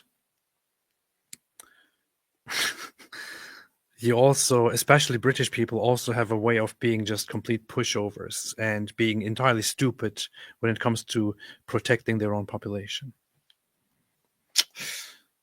Good calculus to have. I think that's what triggered the ire of Elon. The fact that he went after this person is regrettable. I share your concern there. But again, I think the fact that you and I and others are having these important conversations, only good things can come from No, that. I completely agree. And actually having Mehdi first, you now, having Matthew here who has his views about it. I mean, it's interesting what you just said. It's not a million miles away from what Matthew said about the woke ideology getting a grip of our country in a way that so many people in officialdom felt incapable or too terrified to do the right thing because they were fearful of retribution and being accused of, being anti-Muslim or whatever it may be. And I completely get that. That's why, I was interested in what you were saying to me. This is why I tell people backstage. This is why I tell people backstage not to talk about Islam negatively. Yeah. Mm-hmm. And you said it on the Will Kane show. I love Will. I listened to that interview. It just slightly misinterpreted me. I'm not saying that any criticism of Muslims or Islam is wrong or unacceptable by any means. I think every group of people, whoever they are, I'm a Catholic. The Catholic Church sex scandal, abuse scandal was utterly horrific. It's just one of the most unspeakable things imaginable that people purporting to be priests were out there abusing children for decades. And it is still going on, I'm sure. And I, as a Catholic, feel totally... Well, here you have a self-proclaimed Catholic spreading a completely misrepresented depiction of the Catholic scandal. without any regard for actual truth. Here it is. These are the guys nowadays are trying to represent certain aspects of the population. A Catholic who basically joins in on the Catholic bashing over a scandal that actually statistically is not quite remarkable. And it's been pointed out. Who was that? She was one of the grooming gang victims. I just quote her. Oh yeah, Samantha Smith, who was a victim of the grooming gangs for nearly a decade. But she posted about that. She said there. Notice the difference in how Catholics react. You had Catholic leaders trying to cover things up and shuffle people around and stuff to avoid embarrassing the church and so on. When ordinary Catholics find out about it, there was an outcry and they demanded justice and they demanded this thing be fixed. She pointed out the difference between how Catholics react and how Muslims react. You do occasionally have Muslims who are like, yes, you need to expose these grooming gangs, but most of what you hear is, how dare you? You're being a bunch of Islamophobes. You're attacking our religion by going after pedophiles. And big difference there, Piers. That's what they do. Anyway, let me read a few super chats here. Oh, hey. So, since we were just talking about that and Benny Johnson, I've been following the Benny Johnson. He's been getting blasted. She's been getting blasted. I have to say, AP, you were like blasting conservatives for going. I've been looking. Most of the conservative reaction has been blasting them, has been blasting Benny, blasting her, saying she should not have any leadership position, and blasting Tate. But Benny Johnson earlier today, he posted, "He who is without sin cast the first stone." So he actually quoted Jesus as to why we should not be blasting away at Andrew Tate. And yeah, he got community noted. Isn't that funny? Benny Johnson said, "He who is without sin cast the first stone," John 8:7. Community note, Jesus said this when forgiving a woman about to be stoned for adultery, but called for repentance, saying, "Go and sin no more." Andrew Tate has never expressed any repentance. Recently, he also refused to accept a woman's apology for comments she made about him. Jeez, they killed him. Wow. Yeah. So, and by the way, it's interesting because the woman he refused to forgive was Samantha Smith, the girl I just quoted as pointing out the difference between how Catholics and Muslims react to scandals and so on. But I mean, think about this. This dude's quoting Jesus to justify propping up and just fawning all over Andrew Tate for an entire interview. Well, he also did this thing. Aside from this, I guess this morning he woke up and decided to do a Candace Owens on everyone. I think the first thing he tweeted earlier today was "Christ is King." Oh, nice. See, if you object to anything I say, it's just because I'm standing up for Jesus. If you're upset that I have conversations with people that I disagree with, people blasted him for that. People are blasting him all over. Good morning, Christ is King. Here he has had some backlash. Aren't you busy hanging out with a pedo? Don't think you can just say Christ is King your way out of this, you rapist, platforming, grifting piece of sh. Hey, 1 second. I wanted to point out just one more thing about that community note because it made an interesting point. It pointed out Andrew Tate refused to forgive a girl who took down what she said, even though she was completely correct about him. So she pointed out that he's a trafficker and so on. He blasted her, "I'll sue you. I'm going to sue you." She's a 20-year-old girl who's a victim of grooming gangs. "I'm going to send my lawyers. My lawyers are coming after you right now. They're going to sue you. They're going to take everything you've got." And she says, "Okay, I took it down. I apologize. None of it's true," even though all of it was true. And Tate and his fans still, he said, "I'm not going to forgive you, and I'm still coming after you. I'm still going to sue you." And they kept raining down threats on her. Think about that. What is Andrew Tate? This girl apologized, no forgiveness. Yet Andrew Tate doesn't turn away or repent or apologize for anything he does, and we're all just supposed to forgive him, according to Benny here. Are you like I can't even. I don't understand how sane people with an IQ above 70 can think like they do, and think that they have a coherent position here. They're complete hypocrites, top to bottom. Mr. Benedict Arnold. Well, here's the thing, David. You say that conservatives have been bashing him, and I'm ranting about conservatives, but conservatives have been bashing him. Here's the thing: you will see that lots of the conservatives bashing him are using a certain clip to show what Benny Johnson and this woman did, and you will notice something very, very interesting there, which is that they're using my clip. So everyone's using your clip. I did contribute to conservatives actually speaking about this. AP saved the conservative community of the United States of America. Look at this. Here's John Cardillo, who made a post about this, which has 4.5 million views by now. Look whose clip he used to do this. So can you really blame me here? It was I contributed to telling these conservatives and getting their attention to condemn this kind of stuff. Conservatives. Why are all conservatives kissing AP's butt? And I'm not trying to take credit here and say, "Oh, you see, it's because you can take credit. You have full permission to take credit. You are 100% responsible for exposing and humiliating Andrew Tate." No, I just helped with many other people contribute to this. So that's that. And I'm glad that lots of conservatives actually do say something now. Hi, Andrew. I just want you to know we've got your back if you come here now. Would you like to have my back too? How about the front? I'm advisor to the president. Celeria Rosencrow, hooray for getting home just before the stream is supposed to start. Goodness, it was so very, very stressful shopping for 5 hours just prior. I feel your pain. I'm sorry.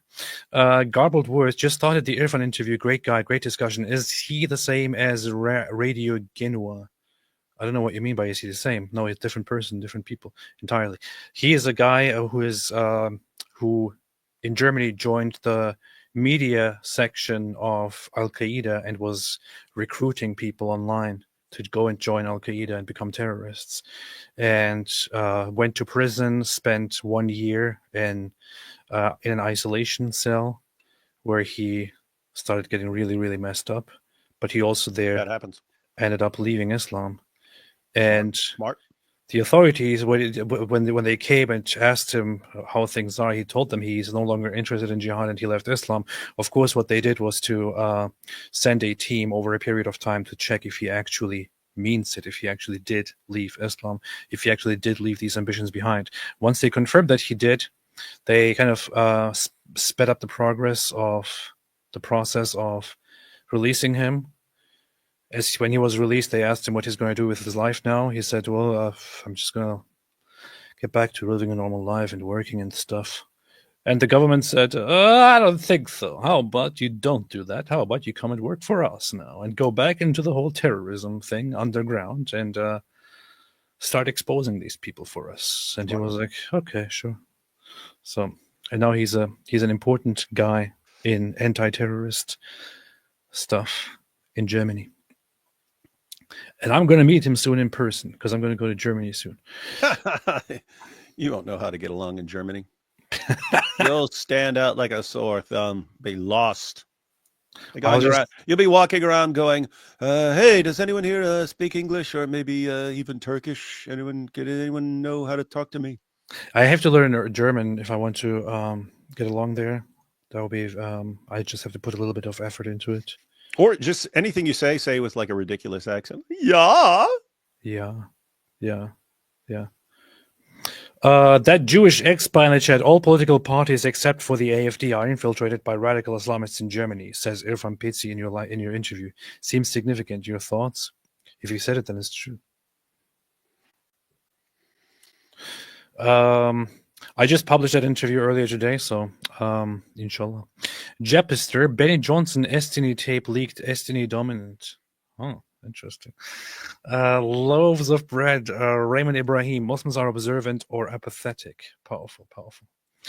Papas, how should I relate with the Muslim friends, colleagues as a Christian? I feel like I'm walking on eggshells when I'm around them. Are they sleeper cells that can be activated at any time? I wouldn't say that they have chips that will be activated or anything like that.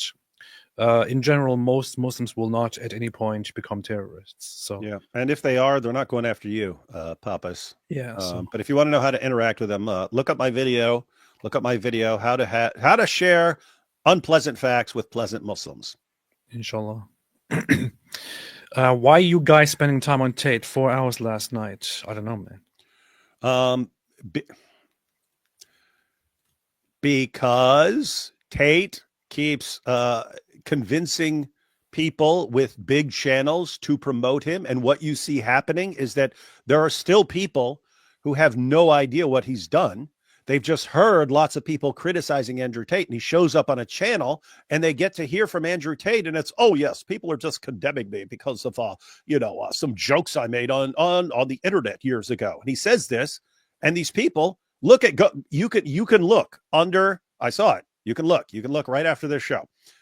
You can go look up the Benny Johnson interview, read the comments. You'll see people commenting, wow, I've heard of Andrew Tate, but I never knew he was this cool. I didn't know enough about him. Yes, how could people be going after him? It's a shame. So he's still duping people, and he's using these big channels to dupe people into thinking he's great, and he never did any of this stuff, and people are falling for it. So what do you do about that? You have to expose the stuff. I don't know why that would be a problem. Powerful. Want to get through these very quickly. I'm in kind of pain and I want to leave early today. PBT, people make money in different ways. Some ways you don't agree with. Nobody's perfect. Exactly that. Some people do trafficking, grooming, and so on. Some people work as traffic guides and so on. Sharing on other social media platforms. Thank you, St. Miles, always. Tate converted a month after the PBD interview based. I'm Belina. Mohammed and Dihya also had a ding-dong. John West, did AP and his ex-Muslim friend have a ding-dong? Yes. Tim, first time able to see live. Thank you, AP and David, for all you do. Any tips on combating Islam for us Europeans with little time due to work and education? Speak out, share those who do, voice your opinion on the online, and so on. Yeah, take 1 point, even like one Quran verse, one Hadith passage, 1 point, like Muhammad, like Sahih al-Bukhari 5133 about Muhammad having sex with a prepubescent girl and so on, specifically talking about prepubescent girls and so on. Take one thing and just share it whenever you get a chance. I mean, if you have if you're on Twitter or something like that, then whenever someone mentions something and says, no, this has nothing to do with Islam, quote the source. There are lots of things that individuals can do. And don't underestimate how important it is for just ordinary people who don't have a lot of time, how much they can get done. If you have 1,000 people share one verse, a lot of people. If you have 1,000 people share one Quran passage or something like that with another 1,000 people, so each one of them shares it with one person, that's 1,000 more people who've caught on. It's pretty straightforward. Yeah. Guys, let's just admit it. The Muslims are twisting the true Islam. Let's all get our throats out and bear them to our peaceful friends, says Ayatollah Khamenei. True story. Pamaram, AP and Woods make all the points necessary. Yeah, David Woods is a good voice on this kind of stuff. Yes, there's 2 of me, David Woods. Kim, Islam teaches PED on X. Do it for Piers, guys. Alhamdulillah. Ayatollah Khamenei, Piers, the terrorist, just happened to be Muslim. Looks like bro is prepping himself for his new British caliphs, Dimmi Morgan. Yeah, he did say that, right? I wanted to comment on that, but whatever. The Adventures of Shake It Off. AP sent you a little gift on X. I shall look at that. Ayatollah Khamenei, Piers is just average alcoholic. Powerful. Fatwa, do you guys know Piers is in the Silence documentary where he encourages vigilante attacks on a 15-year-old? If Tommy's doc is true, it looks bad for Piers. Well. Gotta check it out. So basically, most Muslims are already apostates. That's what they are. Lloyd444. I messaged you, AP, on X, that clip I super chatted yesterday. I don't know why my timestamps are different. It's 2 minutes long. Tate even gets a mention. I will check it out, but not today. Eunuch Pets, tell once more what we all should do to expose Islam. Learn something and share it. No. Tesbot, people always do this. What about the Bible? I don't know, man. People are just going to weird. Shake It Off is here. That new video appears as disgusting. He demanded severe retribution against a teenager on live TV regarding that Syrian refugee. Powerful. Sivako, off topic. What was the Islamic commentary about child marriages is okay if the girl's body won't break? You went over it on another live stream. Not going to go over it. Watch it in another live stream. Search for child marriage on our chats, and please do that there. I don't want to go through that at this very moment. It's very painful and disgusting. Chloe, what's up, Chloe? Long time no see. Chloe, Morgan is an idiot, but helping by airing God. Indeed. Good to see you here. Hey, Chloe. What's up, Chloe? I haven't seen Chloe in a while. Hope you're doing well. Yes, it is. No, and Piers does have lots of good guests on his show who say some important things, but that's kind of in spite of him. Yeah. Most Muslims believe in enforcing Sharia, says Knows Too Much, or in genocidal Islamic imperialism. Therefore, most of them are not peaceful or decent just because they don't commit terrorist attacks on themselves. This is a fair assessment. Powerful. Anyway, let's continue and finish this stupid video. Actually, Piers went uncensored because he was fired from mainstream media. He's not a true bastion of free speech, says Fatwad. Though that sounds like slander. That's what they do. Villainous SSB says Azima strictness versus Ruqsa relaxation dispensation. So long as someone is doing Azima, ISIS, etc., Ave Muslim can be a nice chap and still follow Sharia. Powerful. Tezbot side note: Ziyar Youssef, chairman of Reform, is practicing Muslim. Seems good guy, but could his interests be compromised? Possibly. It's kind of weird to appoint a Muslim as your chairman when you are a party that goes against that is all about solidifying your country from a patriotic British perspective. Sorgovas Fen, I might have unknowingly splooged to one of the Tate's girls, possibly. Chloe, what's up, Chloe again? An informed Christian and ignorant Muslim want peace, but an ignorant Christian and uninformed Muslim want violence. Love you guys. And informed Muslim want violence. Yes, that's true. That's true. Ignorant Christian and an informed Muslim want violence. Love you guys. Thank you. Always good to see you here, Chloe. Anyway, we'll finish the video and then I will read the rest of the super chats and then we'll have to go. Let's go. Where's the video? Where'd the video go? Somewhere behind the teeth, I think. Yeah, okay. Ashamed about the total lack of accountability, the cover-ups that went on, and the abuse. So I feel exactly the same way about my own church as I do about what's happened here with these British Pakistani Muslims towards predominantly British Pakistani. Except your church doesn't command that kind of thing. Your book doesn't command that kind of thing. Ideology was definitely a contributing factor here. People did not want to put their head over the parapet because they were terrified of getting shot. Exactly right. Look, cultural relativism is a pathogenic idea that I discuss in the parasitic mind because it purports that who are we to judge the cultural practices, the religious practices of another culture? So if another culture wants to cut off the clitorises of 5-year-old girls, who are you to judge, you cultural imperialist? No, exactly. I am here to judge. There are absolutist, deontological, moral principles that any decent person should abide by. Cutting off the clitorises of little girls is never okay. And so you're exactly right that the coupling of these parasitic ideas with the reflex of suicidal empathy, put them together, you end up with a cocktail that leads us to the abyss of infinite lunacy. Do you feel, notwithstanding that, the way that I feel, which is I do think the Trump victory and the scale of it and Elon Musk's contributing factor to that, which was, I think, enormous, by going all in with Trump. I think I do as well. He had a very persuasive effect, particularly on young men. But do you feel, as I do, that the woke worm is really turning hard, that people are sick of it? They're sick of what they see as a modern form of fascism. They are sick of what they see as Musk calls it, the woke mind virus. And that the ad we were talking about earlier of Kamala's for they, them, Trump's for you, this whole personal pronoun bullshit. The gender Oh, no, why would you say that? That's funny. I didn't see that. Kamala's for they, them, Trump's for you. That's pretty funny. Peace and quiet. Sad to see the motherland of UK turn to garbage. Fat Man's at a fan meeting in Germany. Yeah. It sounds like a very cool idea, but doing a fan meeting in Germany under the circumstances, I don't really know, man. You should do it. You should. You're going to have to be careful and stuff. But I mean, think about it. You and a bunch of German fans getting together with a big German beer and having greasy fingers, munching on a bunch of German bratwurst and so on. Yeah, listening to some German bar, listening to Bavarian music with Oktoberfest outfits and so on would be funny. Yeah, with the German barmaids and their boobs sticking out. Yep. Boobs sticking out like on like this chick talking to Andrew Tate. You mean like this one here? Yeah. Hello, Alina. Hi. Hey. Hello, Alina. Hey. Hello, Alina. Hi. Hey. Hi. I'm a lawyer, but I could be something else, like a cam girl. Nice to meet you. I'm a big fan.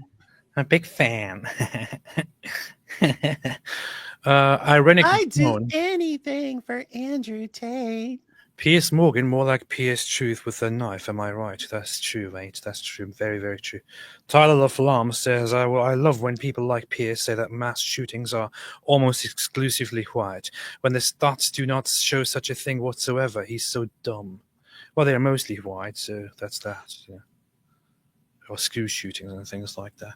But that's not a remarkable statistic at all. Yeah. Chris Creative. As a black person, how do these people ignore the 40-plus mass shootings in various big cities when talking about mass shootings? Only white people.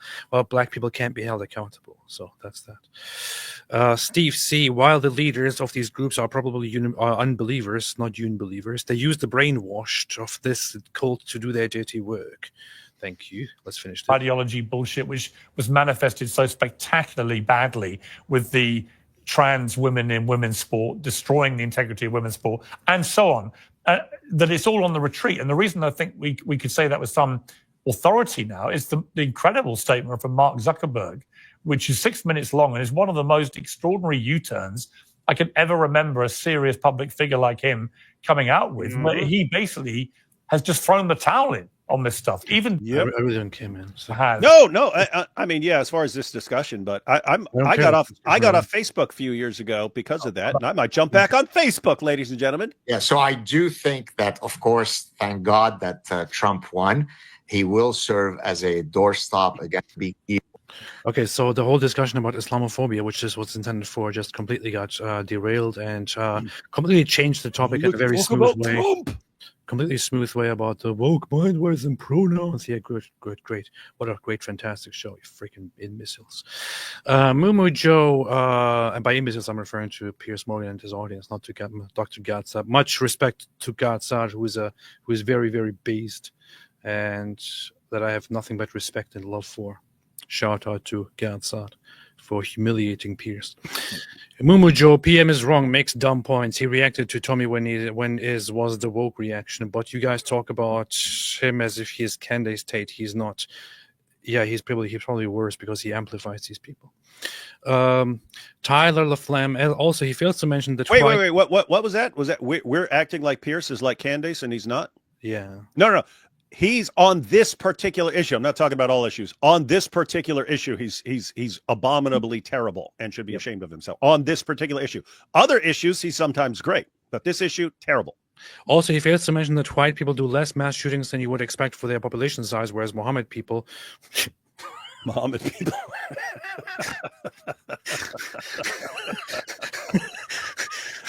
We need to start using that, Mohammed people. Yeah, instead of saying radical Islamists and so on, we should just say Mohammed people. Mohammed people. That's funny. That's funny. Mohammed people do 25 times more deadly terror attacks than what would be expected for their size. Mohammed people is good. But the Mohammed people.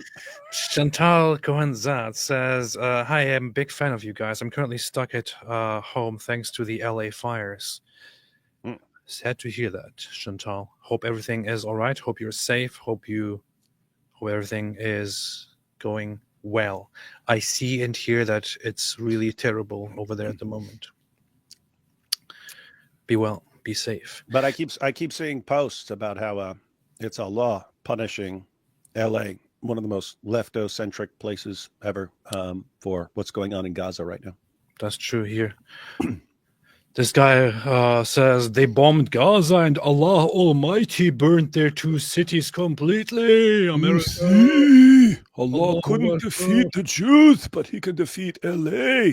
Allahu Akbar. He can defeat the leftists in LA. Allahu Akbar. Allahu Akbar. Power of Allah. Allahu Akbar. Allah very strong and different, but only in certain parts of the world. Allahu Akbar. It's not the Jews because they're God countries. But in LA, there are no God countries. Allahu Akbar. Allahu Akbar. Alhamdulillah. Alhamdulillah. Allahu Akbar. Allahu Akbar. First, this is not a real video, by the way. So very, very funny. But yeah, so apparently Allah does intervene. It's funny. Allah intervenes, but instead of stopping the killings or the war in Gaza, he decides to instead burn down places in America, which sounds very much like Allah.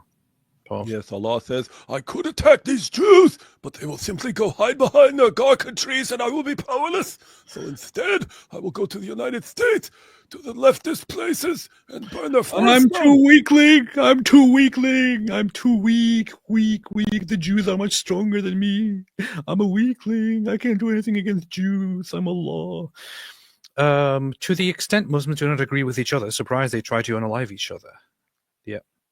Music over matter. Piers is a classist. It's a prominent thing in the UK, more than people on the outside realize. Smears is a discriminating twatsicle. This is what they do. You're saying they're urinating upon one another. Urinating upon one another. That's what they do. That's a shame. That's absolutely unacceptable. Benjamin Fairhall says phobias and racism are mental health issues and should never be criminalized, especially if the phobia was made up. That's just very, very true. Hey, we should actually bring that up. When you're an Islamophobe, say, well, like, there's this guy who's he's an arachnophobe. He has an irrational fear of spiders. Do you condemn him for his irrational fear of spiders? Do you make fun of him? Do you mock him for that? Or do you just say, hey, this guy's got a mental problem? Well, yes. I can't blame him for having a mental problem. Is that what you do? Huh? That's what I would just offer to teach a grooming class, says Abraham Harb, that it teaches young men how to groom themselves. So I'm basically a god now. Nice. Destiny, did I just hear my newest movie, Bending Over Heels for You, was leaked? Goat Up. First David Wood's voice, now AP's foot. We are falling apart. Yeah. Allah's curse takes a while to kick in. I actually was. I have been diagnosed with having gout. Was it last year or 2 years ago or so? And I have gout, which means there is no cure to it. There is no getting rid of it. It's forever. It's chronic. So wait a minute. Ali Dawa prayed for us to get diseases, and you actually got one? Yes. Form of inflammatory arthritis caused by the accumulation of uric acid crystals in the joints. Why don't you pee out those uric acid crystals? It don't work. So I got gout. He can't pee, so the uric acid is...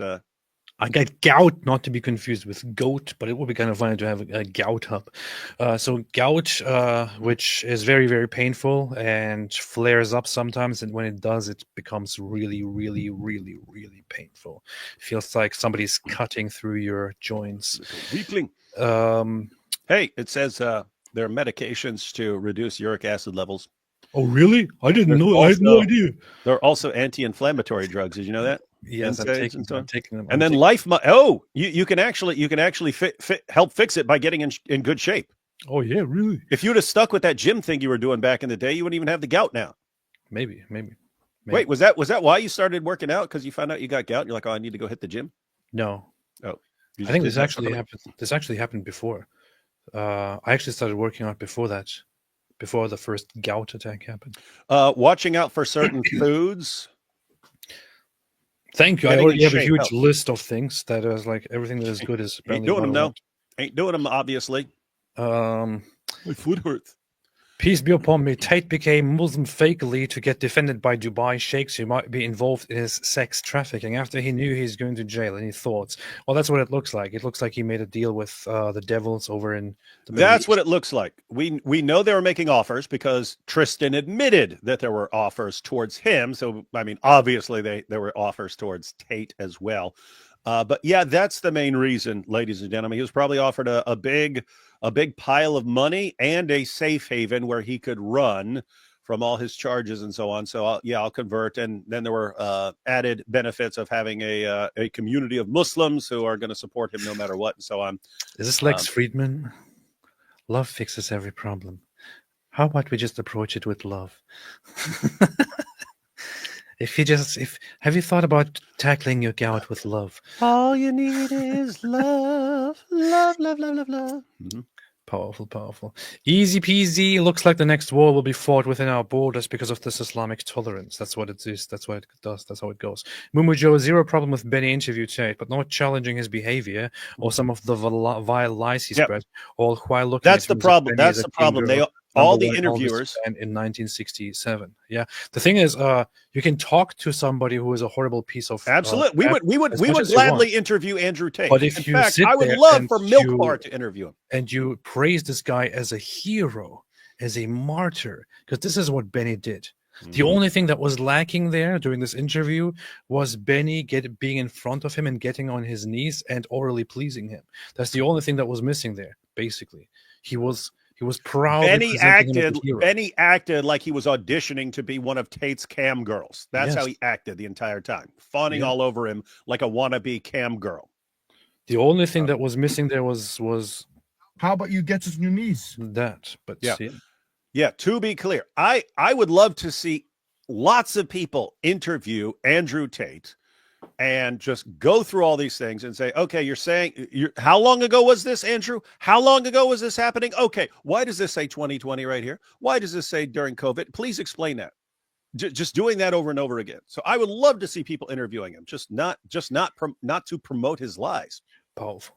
Raisin bread. Most Catholics I've talked to always condemn the child abuse that happened in the Catholic churches. Muslim boys are molested in Islamic schools. Raisin bread also said almost on a daily basis in Bangladesh, Pakistan, and possibly India, Muslims don't hold their Islamic leaders accountable over these abuses. That's exactly how it is. In fact, there is a very nice saying. There's a very cute saying in certain Muslim cultures, which is that I forgot how it goes, but kind of like, his skin belongs to you, and something like that. When somebody gives their child over to certain educators, it's already a given that the child will be physically abused. So it also ends up with different kinds of abuse that people just don't care about. They're cool with it, apparently. But then again, it's called Bangladesh. Of course, it would be angry there. So, Super Crusader became a new member. Welcome to the club. Welcome to the club, man. Welcome to the club. Vyati Vistu AP. Why do you prefer Catholicism over Orthodoxy? AP, why you? Catholics caused the split by adding heretical innovations like your the own wife. Your own wife is Orthodox, and here you are, the champion of Catholicism, proclaiming that all people must be Catholic. Well, here is the thing. Catholics will also make the claim that the Orthodox are the ones who did the schism. So, that's why everyone should reject both and be Protestant. So you have two churches that are that claim to have been established by the apostles, and that both claim that the other one is schismatic. This is not really a good point, to bring up. I would say, but it's a very good point. Powerful. I just like Catholicism because I always wish I was a crusader. That's it. Mustafa Ibn Al-Turdi, can I have a double goat scream? Of course, man. And so you shall.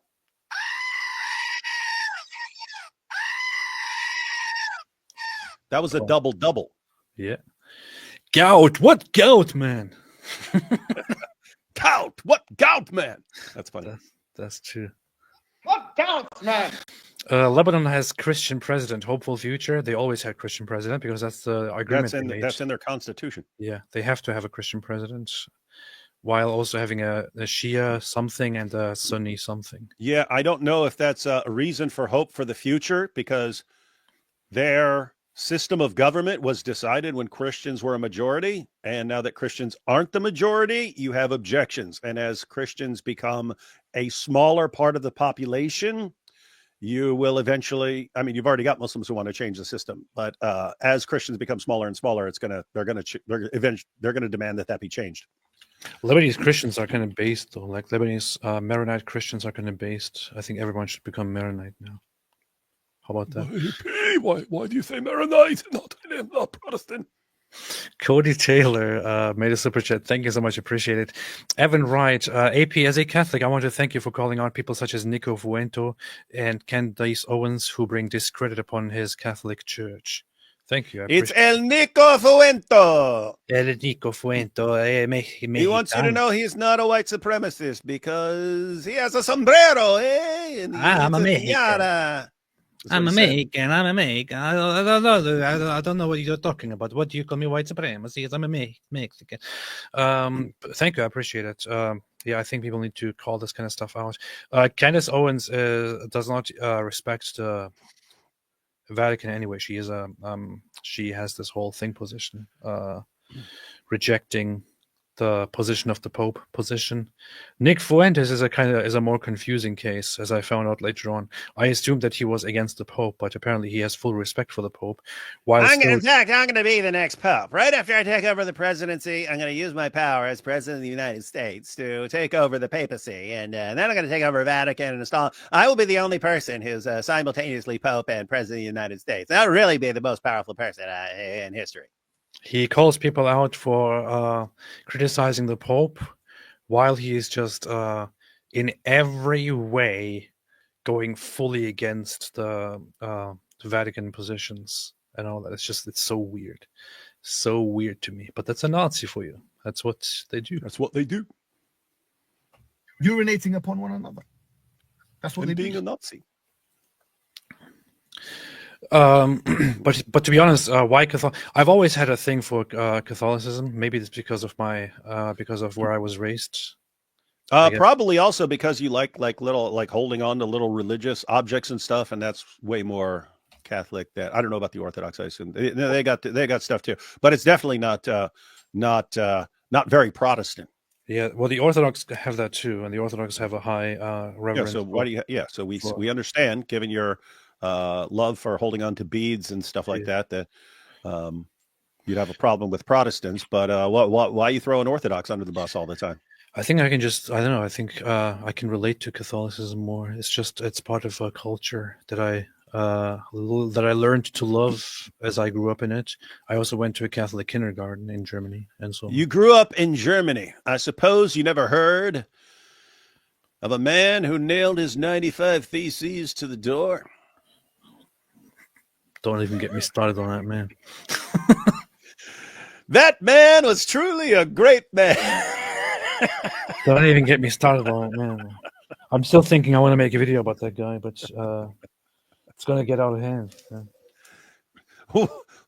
As long as you don't criticize that great man for anything he ever said or wrote.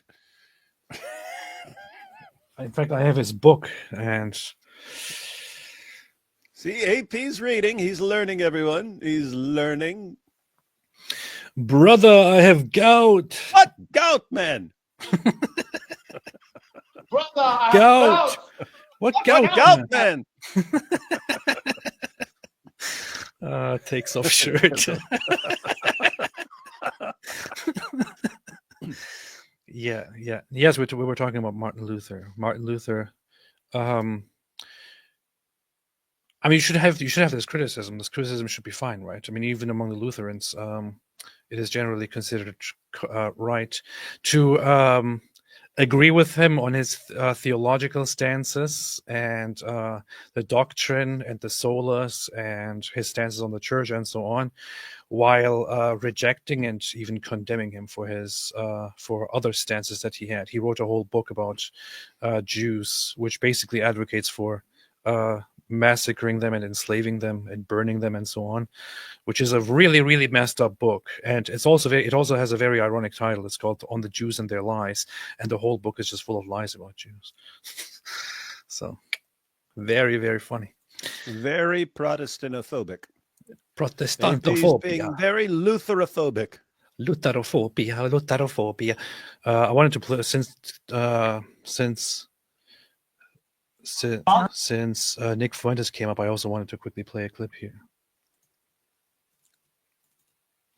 Italians supported Hitler, didn't they? Well, not the Italians that came to America, but also I support Hitler, so it's really beside the point. That's so wild. Look, but you don't really understand, okay? We are really good time now. Let's go. You're saying you're a white supremacist? I'm not a white supremacist. I'm Mexican. Yeah, for him to disavow white supremacy is very cucked and blue-pilled. You know, totally That's good. That's good. Hey, whose clip is that? Is that yours? Yeah, I made it. You need to adjust the volume levels on that, man. Volume's out of whack. Fix that clip and share it. I do. Did you put that clip on Twitter? No. Fix the audio levels and then upload that to Twitter. That's an important. Yeah. Anyway, thanks everybody for coming. Thanks everybody for watching. No more super chats. David, what are we doing tomorrow? I have like 8 topics to choose from, but we'll be doing something dope. It'll be pretty dope. It'll be very dope. It's gonna be a dope show, ladies and gentlemen. Pretty dope. No, very dope. Based. And based. Shauna said the Methodists did nothing wrong. Powerful. All right. Thanks everybody for watching. As always, have a fantastic day. And it is totally based. And also, aside from that, furthermore, stay away from Islam. Powerful. The GOAT.